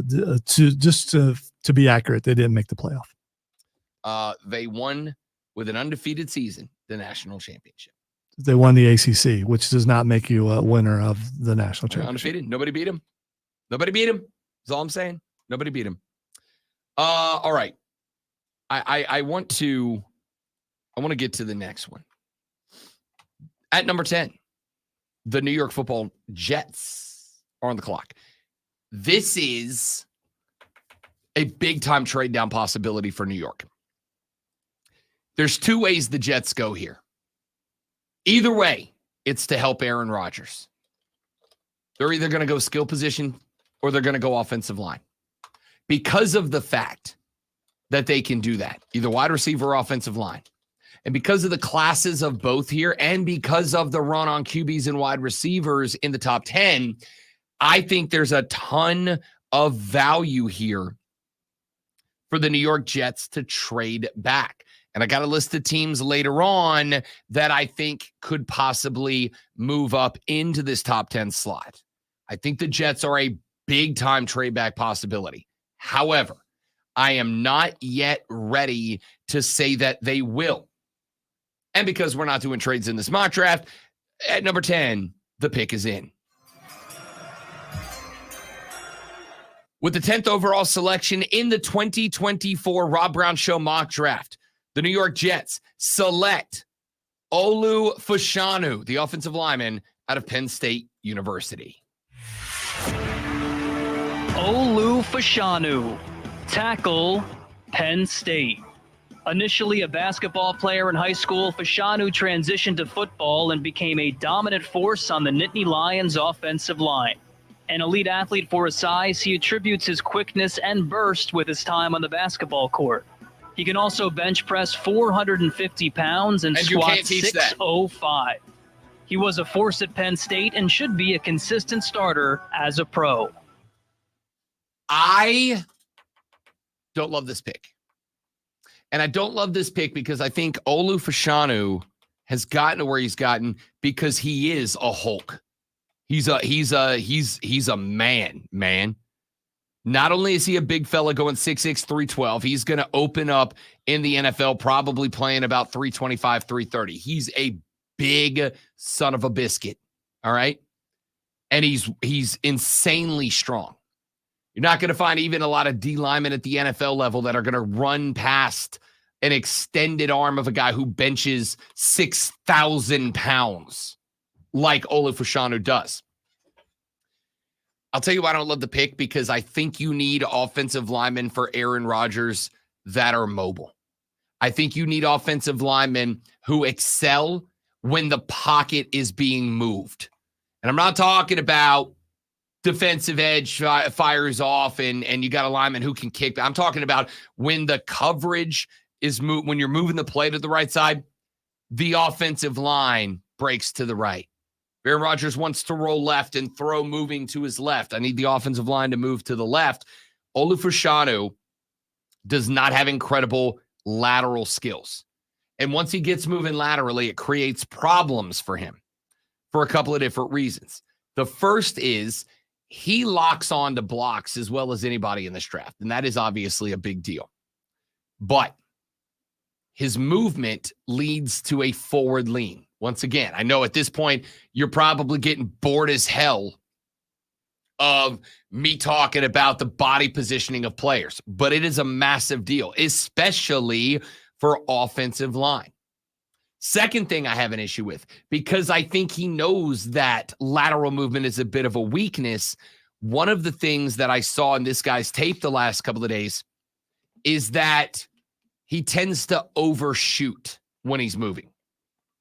Here's what I mean. In the run game, for instance, if I'm playing him at the tackle spot, and he will be a tackle, if I'm playing him at the tackle spot, and I've got a D-gap run planned, off tackle inside of a tight end, which means that I know that I need Olu Fashanu blocking from the tackle spot down onto a defensive tackle to push him inside. Tight end turns the defensive end. Now I've created an in-game Oklahoma drill between my running back and the linebacker. I'll take that. Olu Fashanu will very frequently over-accelerate to where he needs to be. And that leads to a little bit of out-of-control play when he gets there. That's how offensive linemen end up in situations where they're holding away from the play. I get concerned about that. Not the best footwork. Like, he's very happy-footed as an offensive tackle. Now, chopping the feet is important. But once you engage in that block, I need you to be less panicky, and the feet stay panically. There's a lot of good about this. As a base blocker, pass blocker, he's exceptional. As a pass blocker, he's exceptional. As a pass blocker, he is capable of getting set, getting that first punch, and disrupting a pass rush. We talked about Jared Verse. This is how you stop Jared Verse. This style of play. Second thing, from what I understand, James Franklin described him as a, quote, high production, low maintenance guy. He's a leader. He's a guy you can rally around. He's a guy that does not fly off the handle, does not allow his emotions to take control. He is, as Ted Lasso would say, a goldfish.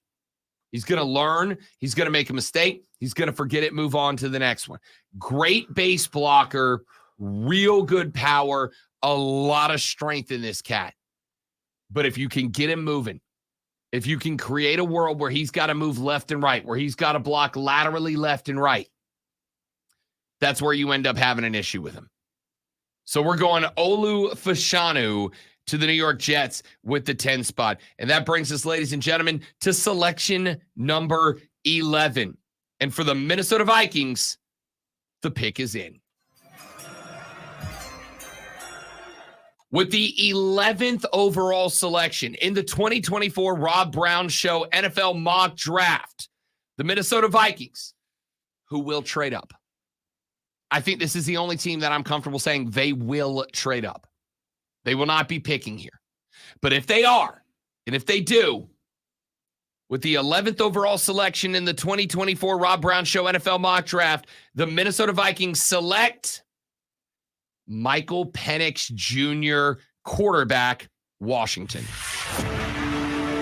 Michael Penix Jr., quarterback, Washington. Snap, Penix to throw. Goes for the end zone. Up the left sideline. Roll the Doomsday! Touchdown, Washington! Fireworks shoot up out of the scoreboard. 1:38 to go, and the Huskies take the lead. A Heisman moment for Michael Penix. Michael Penix Jr. had a remarkable college career, culminating with an appearance in the national championship game in his final season at Washington. He has a strong arm and touch on deep throws, but the big worry is health. He had 4 separate season-ending injuries and tore his ACL twice in college. That is the big concern. He's also going to be 26 years old when the season starts. He is older than your average draft quarterback in the first round. 6'2", 216. Listen, the guy's got hands. He is very good at recognizing pre-snap pressure and setting offensive linemen around him. His drop to release time is near non-existent. When you throw in a deep ball, like the concept of throwing a football, would you look at that? There's one right here. Concept of throwing a football is when your quarterback takes a snap. And again, these are the things you got to come to the stream. I'm illustrating everything today. I'm helping you know ball. I'm your professor of ball knowing right now. When your quarterback takes a snap and he's going to throw, if he is going to throw a short range pass or a mid range pass, I want that ball up high, and I don't want a drop. I want that ball to come back and forward. I don't want to drop. This was my problem with Tim Tebow. This is why I said Tebow was going to wash out of the league.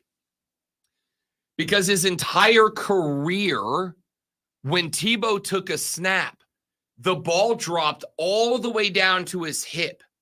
And then it had to come all the way back up and over the top. The drop to pass ratio was just way off. By the time he got the ball down to the hip, all the way back up and around, that's plenty of time for a D lineman to get his hand into the path of travel of the football in the hand that's carrying it. Michael Penix Jr. throws so hard with his arm that he doesn't have to drop the ball down to his hip. The ball stays shoulder level, right? The ball moves backwards. There is a big difference between drop, back, and over the top. Then there is the ball coming straight back and then over the top. On top of that, Michael Penix Jr. throws a better deep ball than J.J. McCarthy does. He just does. You saw it all year. And if he can do it with Rome Odunze, or sorry, as that play-by-play guy said, Rome Odunze, he can do it with Justin Jefferson. He can do it with the wide receiver core that Minnesota has built. He's got a better deep ball than J.J. McCarthy. He's got every bit as good, if not better, of a mid-range ball as J.J. McCarthy. He drives through his throws as well, if not better, than every quarterback in this draft. When he when he gets into a throw, he does two things exceptionally well. It's the drive off the back foot. When you see a quarterback throw from the side, when you see him throw and you are watching the side view, one of the things that will give you an indicator of the type of pass this guy throws is how the body is reacting to that back leg. And we've talked a little bit about this earlier, for instance, with Jayden Daniels. One of the problems I have with Jayden Daniels that does concern me, despite the fact I think he's the best quarterback in this draft, is when Jayden Daniels throws the ball on a fade route and some deep routes, he relies on his arm strength to get the ball there. And obviously that's a big part of it. But he does not get and drive off that back foot. That's what creates ball speed and power. Yeah, no, I saw it. I'm coming to that. But we're on a clock here, you know? We got land. Okay, so what you've done is you've eliminated you've lessened the importance of breaking news by not going to it when we go to it. Were you? Yeah. Because that's not what. Okay, then it's not breaking Sure news. Then is. If you're gonna wait, It's gonna be breaking news. if you're gonna wait like 7 minutes, How it's long not is breaking news anymore. breaking news? When it breaks, I guess if it's the first time you're hearing it, it's breaking news for you. But the fact that I just saw it on the text. Okay, well, anyway. Breaking news brought to you by BetQL. Be a better, be smarter. Thank Bet the books you. with our friends at BetQL. And of course, don't forget to listen to Bet for the Cycle every single Saturday from noon to 4 on the BetQL network. Reggie Bush is getting his 2005 Heisman Trophy back. He will once again be called Heisman Trophy winner Reggie Bush, and not guy who won a Heisman but also isn't a Heisman winner, like we all didn't, see it with our own eyeballs. All right, next, or is Jim Tressel getting his job back? No, but he can go back to wearing sweater vest. Okay, because if the Heisman is okay, then those pants that were traded for tattoos is okay too. Traded for tattoos. What an NIL deal, man. What an NIL deal. Or it would have been in the current state of football, but back then it cost him his job. That is not how that Well, he works. lied about it, but it's Now but you're down to the heart of it. but now he wouldn't have to. Now you're down to Now the he would. crux of Now it. he wouldn't have to. Now he's just got to go get his players an NIL deal with the tattoo studio. And there's plenty of them around there. Hell yeah. I'd absolutely take that deal. Are you kidding me? Reggie Bush, go into the Heisman house. I like that. Good for Reggie. I'm good with it. All right. Michael Penix Jr. Good driver off the back foot. Flip of the wrist, the ball's going 50 yards. He is a deep ball threat. Lonzo, Michael Penix Jr., or J.J. McCarthy? This is one of those things where you just don't want to play. If I have to choose between the two, I guess I'm going Penix. Yeah, me too. It's going to be a lot of Vikings fans don't like this pick. I'm telling you, trust me, this is the guy. You give him a jump ball receiver on the outside, he's going to be phenomenal. When we come back, we keep rolling on. We have gotten 11 picks out of the way. We've got 5 more to go as we wrap up the first half of round number 1 of the Rob Brown Show Mac Draft. The Mac Draft here on the Fan Upstate. Yeah. I'm going out too. All right, guys. Hitting the head. Be right back. Y'all stay right there for me. BRB.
Michigan getting a slap on the back of the hand for their quad multiple violations about right for the NCAA Michigan getting a slap on the hand for their quad multiple violations about the NCAA, about right for the NCAA.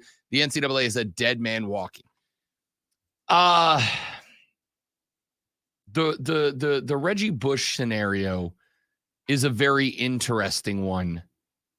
The Reggie Bush scenario with him getting the apartment deal for his parents and all that. I'm going to say this. It's a slippery slope, Rob. I don't disagree. I am going to say this. I feel like, for me, we probably need to hang out and find out what the NCAA's justification for this was before we start the accusations of corruption, etc. I'm not even talking about that. What I'm talking about is because something is a norm now doesn't make something that was technically against the law as far as college football goes. Now since it's okay now, you can go back and, in some people's eyes, fix something when at the time it was a rules violation. Now, so are you going to go back and fix all the other things that are legal now that weren't legal then? It's a very fair point. It's a very fair and valid point, and one that is to be honest with you, kind of tough to rationalize, kind of tough to justify. You brought up, and I know it was quasi, but not entirely tongue in cheek. No, it cost the man his job, and you're right. He did lie about the pants being traded. But in the end, it cost him his job. And there's a lot of, I don't want to say a lot there. He is one of the more high profile guys who lost his job as a result of something that now would be legal. Absolutely. I don't disagree. By the way, we were talking about Jim Tressel. Yeah. Is what we were talking about. I don't disagree that it is very fair, very valid to ask about other situations, about people who lost awards, jobs, whatever the case might be, because of restrictions in what would now be covered under NIL rules about recruiting that today would be permissible. I'm air quoting permissible here. Encouraged almost. Yeah. I don't think it's unfair to ask if there will be further Reggie Bush-esque situations. Now, Texter points out, and has a good point, the Heisman is not controlled by the NCAA. The Heisman is controlled by the Heisman Committee. It is the Heisman Committee's decision. What I am concerned about here would be precedent. If the NCAA is looking at what the Heisman Trophy Committee just did, and they go, all right, and again, I got to be real with you. Outside of Jim Tressel, I'm sure that there are other situations, if I really sat here and dug deep, we could come up with. But outside of Jim Tressel, what else has been vacated that we would really care about, right? All right, so-and-so had to give up X amount of wins. What would they do? They were 8-4. All right, I don't care. Conference titles, I'm sure there's some schools that have lost some conference titles and recognition that comes along with it that they would get back if they were to have those restrictions go away, have those changes go away. I don't know. The only thing I'm really super concerned about here, to be honest with you, is precedent. What kind of precedent does this set, and would the NCAA follow precedent that is set by the Heisman Trophy Committee if they decide that this is a large enough deal for them to go back and undo those things?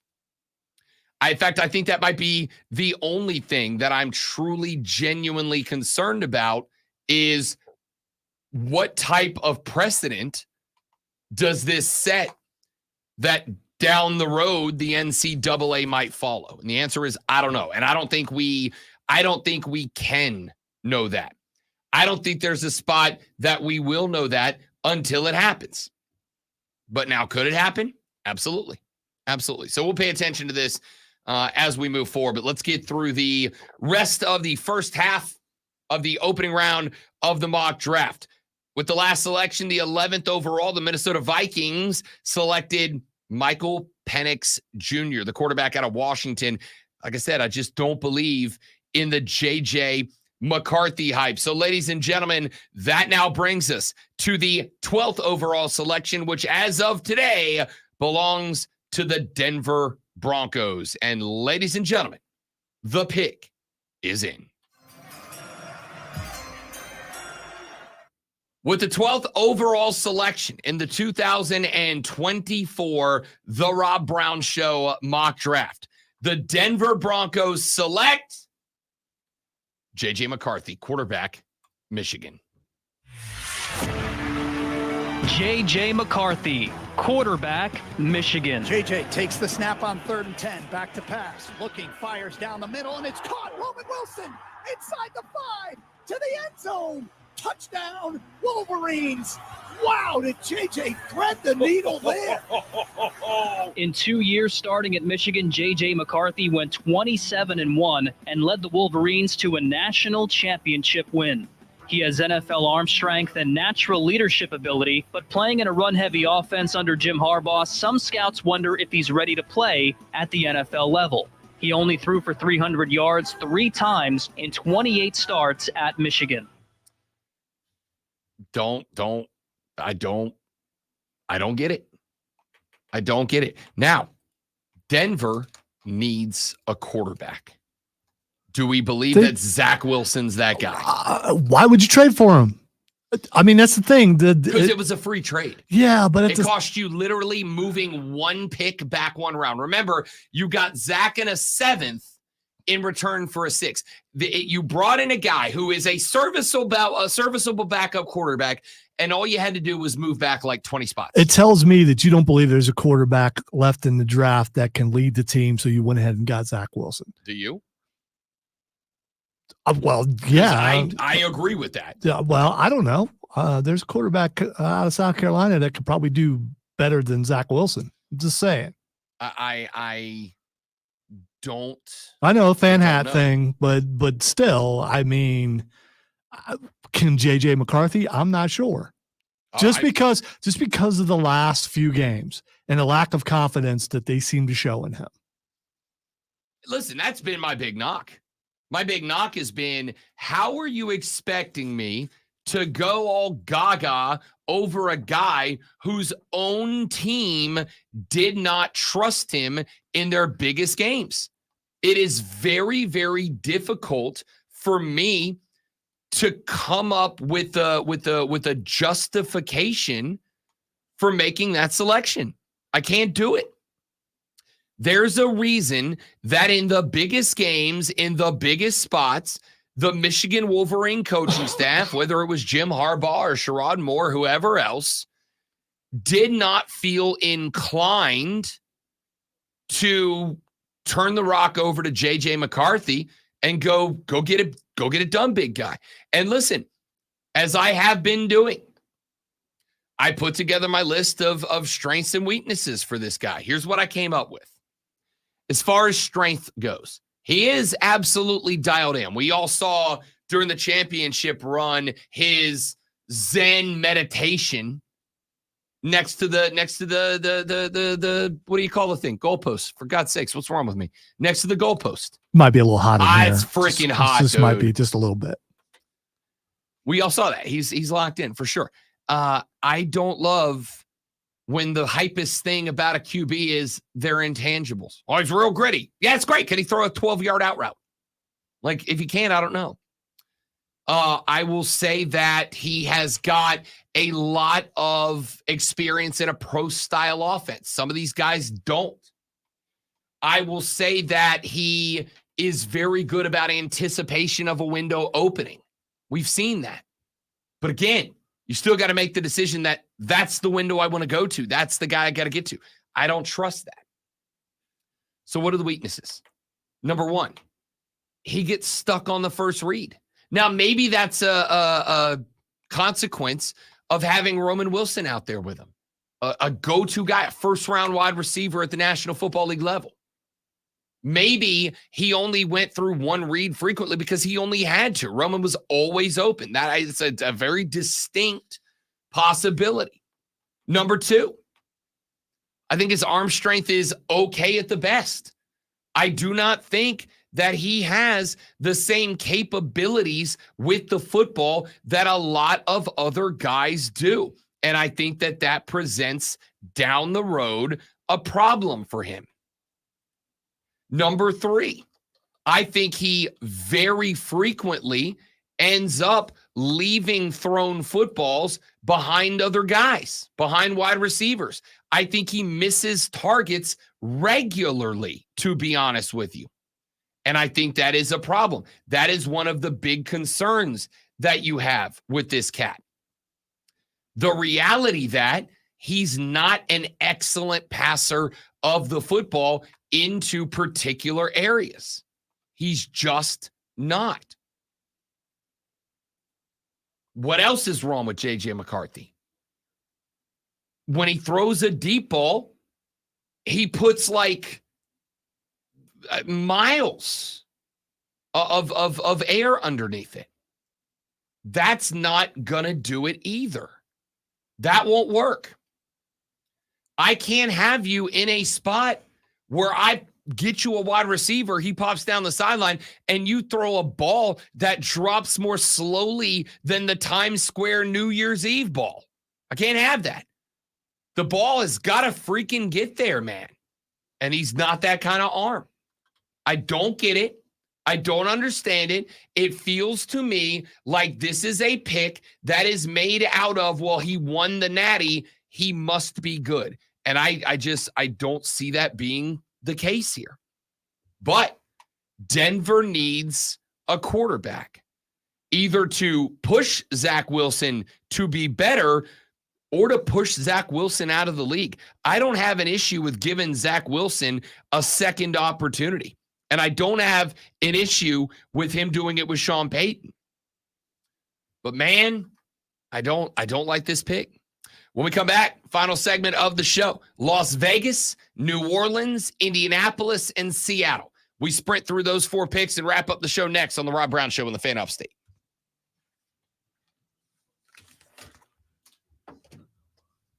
I left my water and I'm overheating because I'm fat.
Skipping what the X or playing it by ear? Probably, because I got 4 picks. We'll see if we can sprint through them.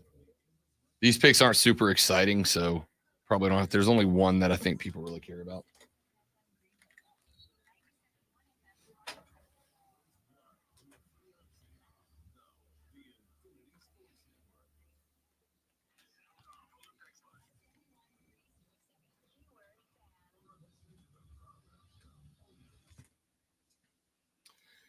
Final segment of the show. 4 picks to sprint through here. Get you caught up real quick. Caleb Williams, Jaden Daniels, and Drake May go to Chicago, Washington, and New England, 1, 2, 3. Then 3 receivers. Marvin Harrison Jr., Malik Neighbors, and Rome Odunze go to Arizona, LA, and New York Giants, respectively. The Titans select Joe Alt at number 7, the offensive lineman out of Notre Dame. The defensive lineman from Texas, Byron Murphy II, goes to Atlanta. The Bears' second pick is at number 9. They go Jared Verse, the edge rusher out of Florida State. The Jets in the 10 spot select Olu Fashanu, offensive lineman out of Penn State, at 11. Minnesota takes Michael Penix Jr., the quarterback out of Washington. At the 12 spot, J.J. McCarthy, quarterback from Michigan, finally selected by the Denver Broncos. And that brings us to pick number 13. It belongs to Cody Decker's Las Vegas Raiders. And ladies and gentlemen, the pick is in. With the 13th overall selection in the 2024 Rob Brown Show mock draft, the Las Vegas Raiders select Quinyon Mitchell, the cornerback out of Toledo. Quinyon Mitchell, cornerback, Toledo. Over the last 2 seasons, Mitchell was one of the most dominant cornerbacks in college football. He has ideal measurables and great size at 6 foot and 196 pounds. An elite man-to-man corner, Mitchell can also create turnovers with great ball hawking ability. He'll face a huge jump in competition coming from a group of 5 school, but scouts believe he's ready for the challenge. So do I. There's some growth needed out of this. This is one of the first truly developmental picks that I think is going to be made, but I really do like Quinyon Mitchell. There's a couple of things about his game that are great. He is just a physical player. He is very nimble. He changes directions with routes as well as anybody in this draft. He is a dude who has a real nose for the ball in terms of jump ball routes. You're not going to get a lot of wide receivers that are going to be able to just out jump ball him naturally. He gets up and he scratches at the football. Also an excellent open field tackler. He has the opportunity to not just be a great open field tackler, but to be an ace on punt teams as well. Weaknesses in the game? A couple of things. Number 1, I think a great route runner can break him down. He turns the hips too soon. You hit him with a good double move and you sell that double move, he'll fall for the double move. Got to get better at that. Number 2, he is not the best at a complicated route cover when he's in man. Like I said, double move guys that have a real feel for it, especially if it's a wide receiver that is given a flex route. That means he can just do what he wants, right? It's the trust between a quarterback and a wide receiver. When the wide receiver goes on a route and the quarterback looks and goes, already playing to the outside, I know my guy's going to break in. If he is covering a guy like that is making up the route as he goes, Quinyon Mitchell can get beat by that. He does not have great route anticipation. He's going to have to get better about learning what he can look for in the body of a wide receiver to tip him what direction he needs to go. And I think those are the things that he really needs to work on at the next level. I really do like the pick, but like I said, this is a development first-round pick, which you don't love to hear those words together. First-rounders should not need to be developed. But when you see a guy that has got the ceiling, that this guy's physical, properties give to him. This one I'm actually okay with. That brings us to pick number 14. On the clock, our New Orleans Saints have the number 14 selection. And ladies and gentlemen, the pick is in. With the 14th overall selection in the 2024 Rob Brown Show mock draft, the New Orleans Saints select Taliese Fuaga, offensive tackle out of Oregon State. Taliese Fuaga, tackle, Oregon State. A 3-star recruit out of high school, Fuaga made significant strides in his time at Oregon State.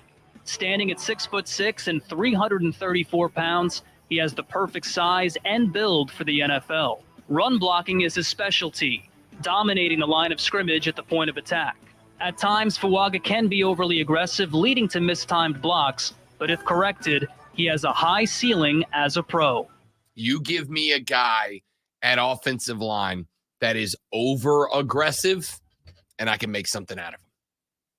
You give me a guy that overshoots blocks because he's trying to murder a defensive lineman, and I can make something out of that guy. The Saints got to go offensive line. The offensive line is falling apart. Trevor Penning never worked out at the left tackle spot. Ryan Ramczyk at the right tackle may never play football again. They're still waiting to see what this offseason shapes up to be for him. I love this guy. He is not just a behemoth. At 340, one of the bigger incoming first rounders across the offensive line, but phenomenal pass block set. This guy, when he kicks that leg back, he just kind of glides into that spot, and it is hard to beat him. Very active hands for an offensive lineman. A lot of offensive linemen, they're going to try to get the mitts on you and then lock them in. This guy is going to respond. What that does, when a guy goes and tries to lock in on you, if you got a great defensive lineman, hit you with the swim underneath the arm, hit you with the bull rush or the swim up top or the rip move up under the arm.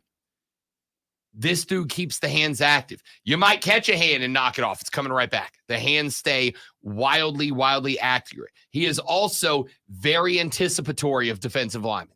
He understands the moves they're most likely to make. He anticipates them, and he flows along with them. But he is a pass rush or a pass block specialist. I'm concerned about that. On the run block, there are a few problems. Number one, he stands up off the block. Lonzo, offensive line coach. What happens to an offensive lineman in a pass block if they stand straight up off the snap? They get knocked back into the quarterback. They get knocked back into the quarterback. He does stand up tall. Again, this is something I can coach. You go get that old, remember the big iron square with the bars across the top? It's a cage, man. Yeah. That old drill. I got knocked out going through the cage. I think everybody does once. No, I literally, my helmet failed. was too loose in college, and an All-American guard nailed me with the pad, and I woke up on the back of a golf cart. It was fun. The cage was a big steel square with an iron roof, like bars are solid, and the drill was to teach you to fire low off the football because you would get in a 3 or 4 point stance on one side, and the goal was to get through that cage as quickly as possible. But if you rise up, you're taking a nap. And there's also, you got to keep your head up when you come out, which Yep. is what I did not do. Yep. That's why I got, yeah. It is not just it is run and look and see your target. My coach used to do the drill. We would do that. And what he would do, great one, is while you were running from one end of the cage to the other, he would have a sign and he would flash it, and he would have a word or a picture or whatever, and he'd flash it at you. And when you came out the cage on the other side, you had to tell him what was on his little cheat sheet there. And if you couldn't, back to the end of the line, do it again. And you would run that drill over and over until you got through the cage in one movement, and you could pop out the other side and say, it was a horse. The word football, whatever. You had to tell him what it was, and that's how you got through it. I hope his writing was good. That was awful. Like a drunk doctor. Like a particularly drunk doctor. Couple of things I am concerned about.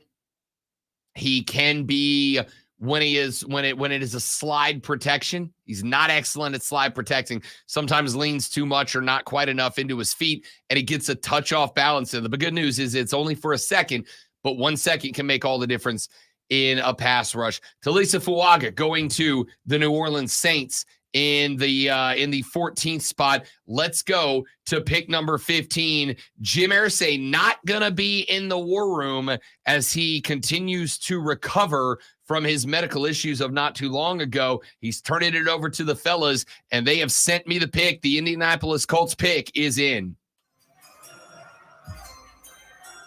I love this pick. I love this pick so much. I love this landing spot for this guy, and I love the guy he's hooked up with the 15th overall selection in the 2024 Rob Brown Show mock draft. The Indianapolis Colts select Brock Bowers, tight end, University of Georgia. Brock Bowers, tight end, Georgia. Dogs trying to drive down for a go-ahead score. We're knotted at 20. Clock approaching 3 minutes to go. Edwards in the backfield now with Beck. They snap it back. Carson throws. There's Bowers open at the 26. Breaks away at the 20 to the 10. Angles to the pylon. Touchdown, Brock Bowers. A dynamic playmaker, Bowers scored 31 touchdowns and racked up over 2,500 yards in 3 years at Georgia, helping them win consecutive national championships. With size, speed, and route running ability, he creates mismatches for defenses. An effective blocker, he can also contribute in the run game. Brock Bowers is a rare and versatile talent at his position. I love this for Anthony Richardson so much. Tight ends are a young quarterback's best friend. Tight ends are every quarterback's best friend when you get into certain spots. Brock Bowers can be a beast for the Colts. I love this spot. I love this pick for Brock Bowers. So, strengths and weaknesses. The strengths, almost everything. Almost everything. I do have a couple of weaknesses. The overwhelming majority. Brock Bowers, to me, first off, I will be shocked in the real draft on Thursday night. I'll be shocked if Brock Bowers is available at 15. I will be blown away. Somebody's trading up to go get this guy. I was trying to come up with a comparison. Initial thought was Travis Kelce. I don't think he's Kelce. You know who Brock Bowers reminds me of? Great one. George Kittle. He's more of a Kittle guy. A phenomenal pass catcher. Not a great route runner. It's the one profile aspect that we've had so far that I've actually disagreed with. He's not an excellent route runner. He's not very savvy with the routes. Precise route runner. The problem is for a tight end, you are running into the most jam-packed area of the field. I need you not to run the precise route. I need you to run the route where the coverage isn't. If it's a dump route, a seam route, a trail route, whatever, I need you to recognize, all right, that's where that guy is. I need to stay. I need to move over here.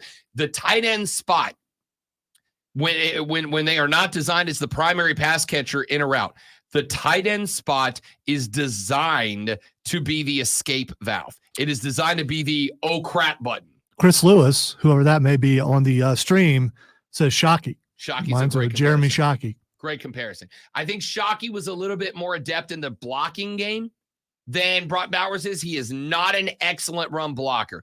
Gets himself in good position, but gets beat very frequently in the run block game. That is my concern. But he is so damn valuable as a pass-catching tight end. The last guy that I think in terms of ability to catch that I've seen him compared to is Kyle Pitts, now with the Atlanta Falcons. I think Brock Bowers is a better pass-catching tight end than Kyle Pitts. The only reason Kyle Pitts is that guy is because he had the height and the size. And finally, ladies and gentlemen, we wrap it up with the 16th selection, the Seattle Seahawks. The pick is in. Seattle Seahawks in a much less sexy pick. They go with Troy Fautanu. He is an offensive lineman out of Washington. Troy Fautanu, tackle, Washington. A backup for his first 3 years, Fautanu emerged as a reliable edge protector for Michael Penix Jr. at Washington. He's extremely athletic for a lineman, using his agility and footwork to get leverage on opposing rushers. Fautanu is a bit short in stature for a tackle at just 6'4", and some scouts believe he'd work better as a guard in the NFL. But he does have the talent to develop as a tackle. This is a guy I really thought about taking for New Orleans, but Fuaga's just a beast on the outside. We will break those picks down, including a little more talk on Brock Bowers, because I think this guy might be a standout selection in this draft. And we'll run through picks 17 through 32 tomorrow, which is draft day. Ladies and gentlemen, send us your thoughts at The Rob Brown Show. For Lonzo, I am Rob. We'll see you back here tomorrow to do it all over again, but better on The Rob Brown Show and the radio program later. Yeah.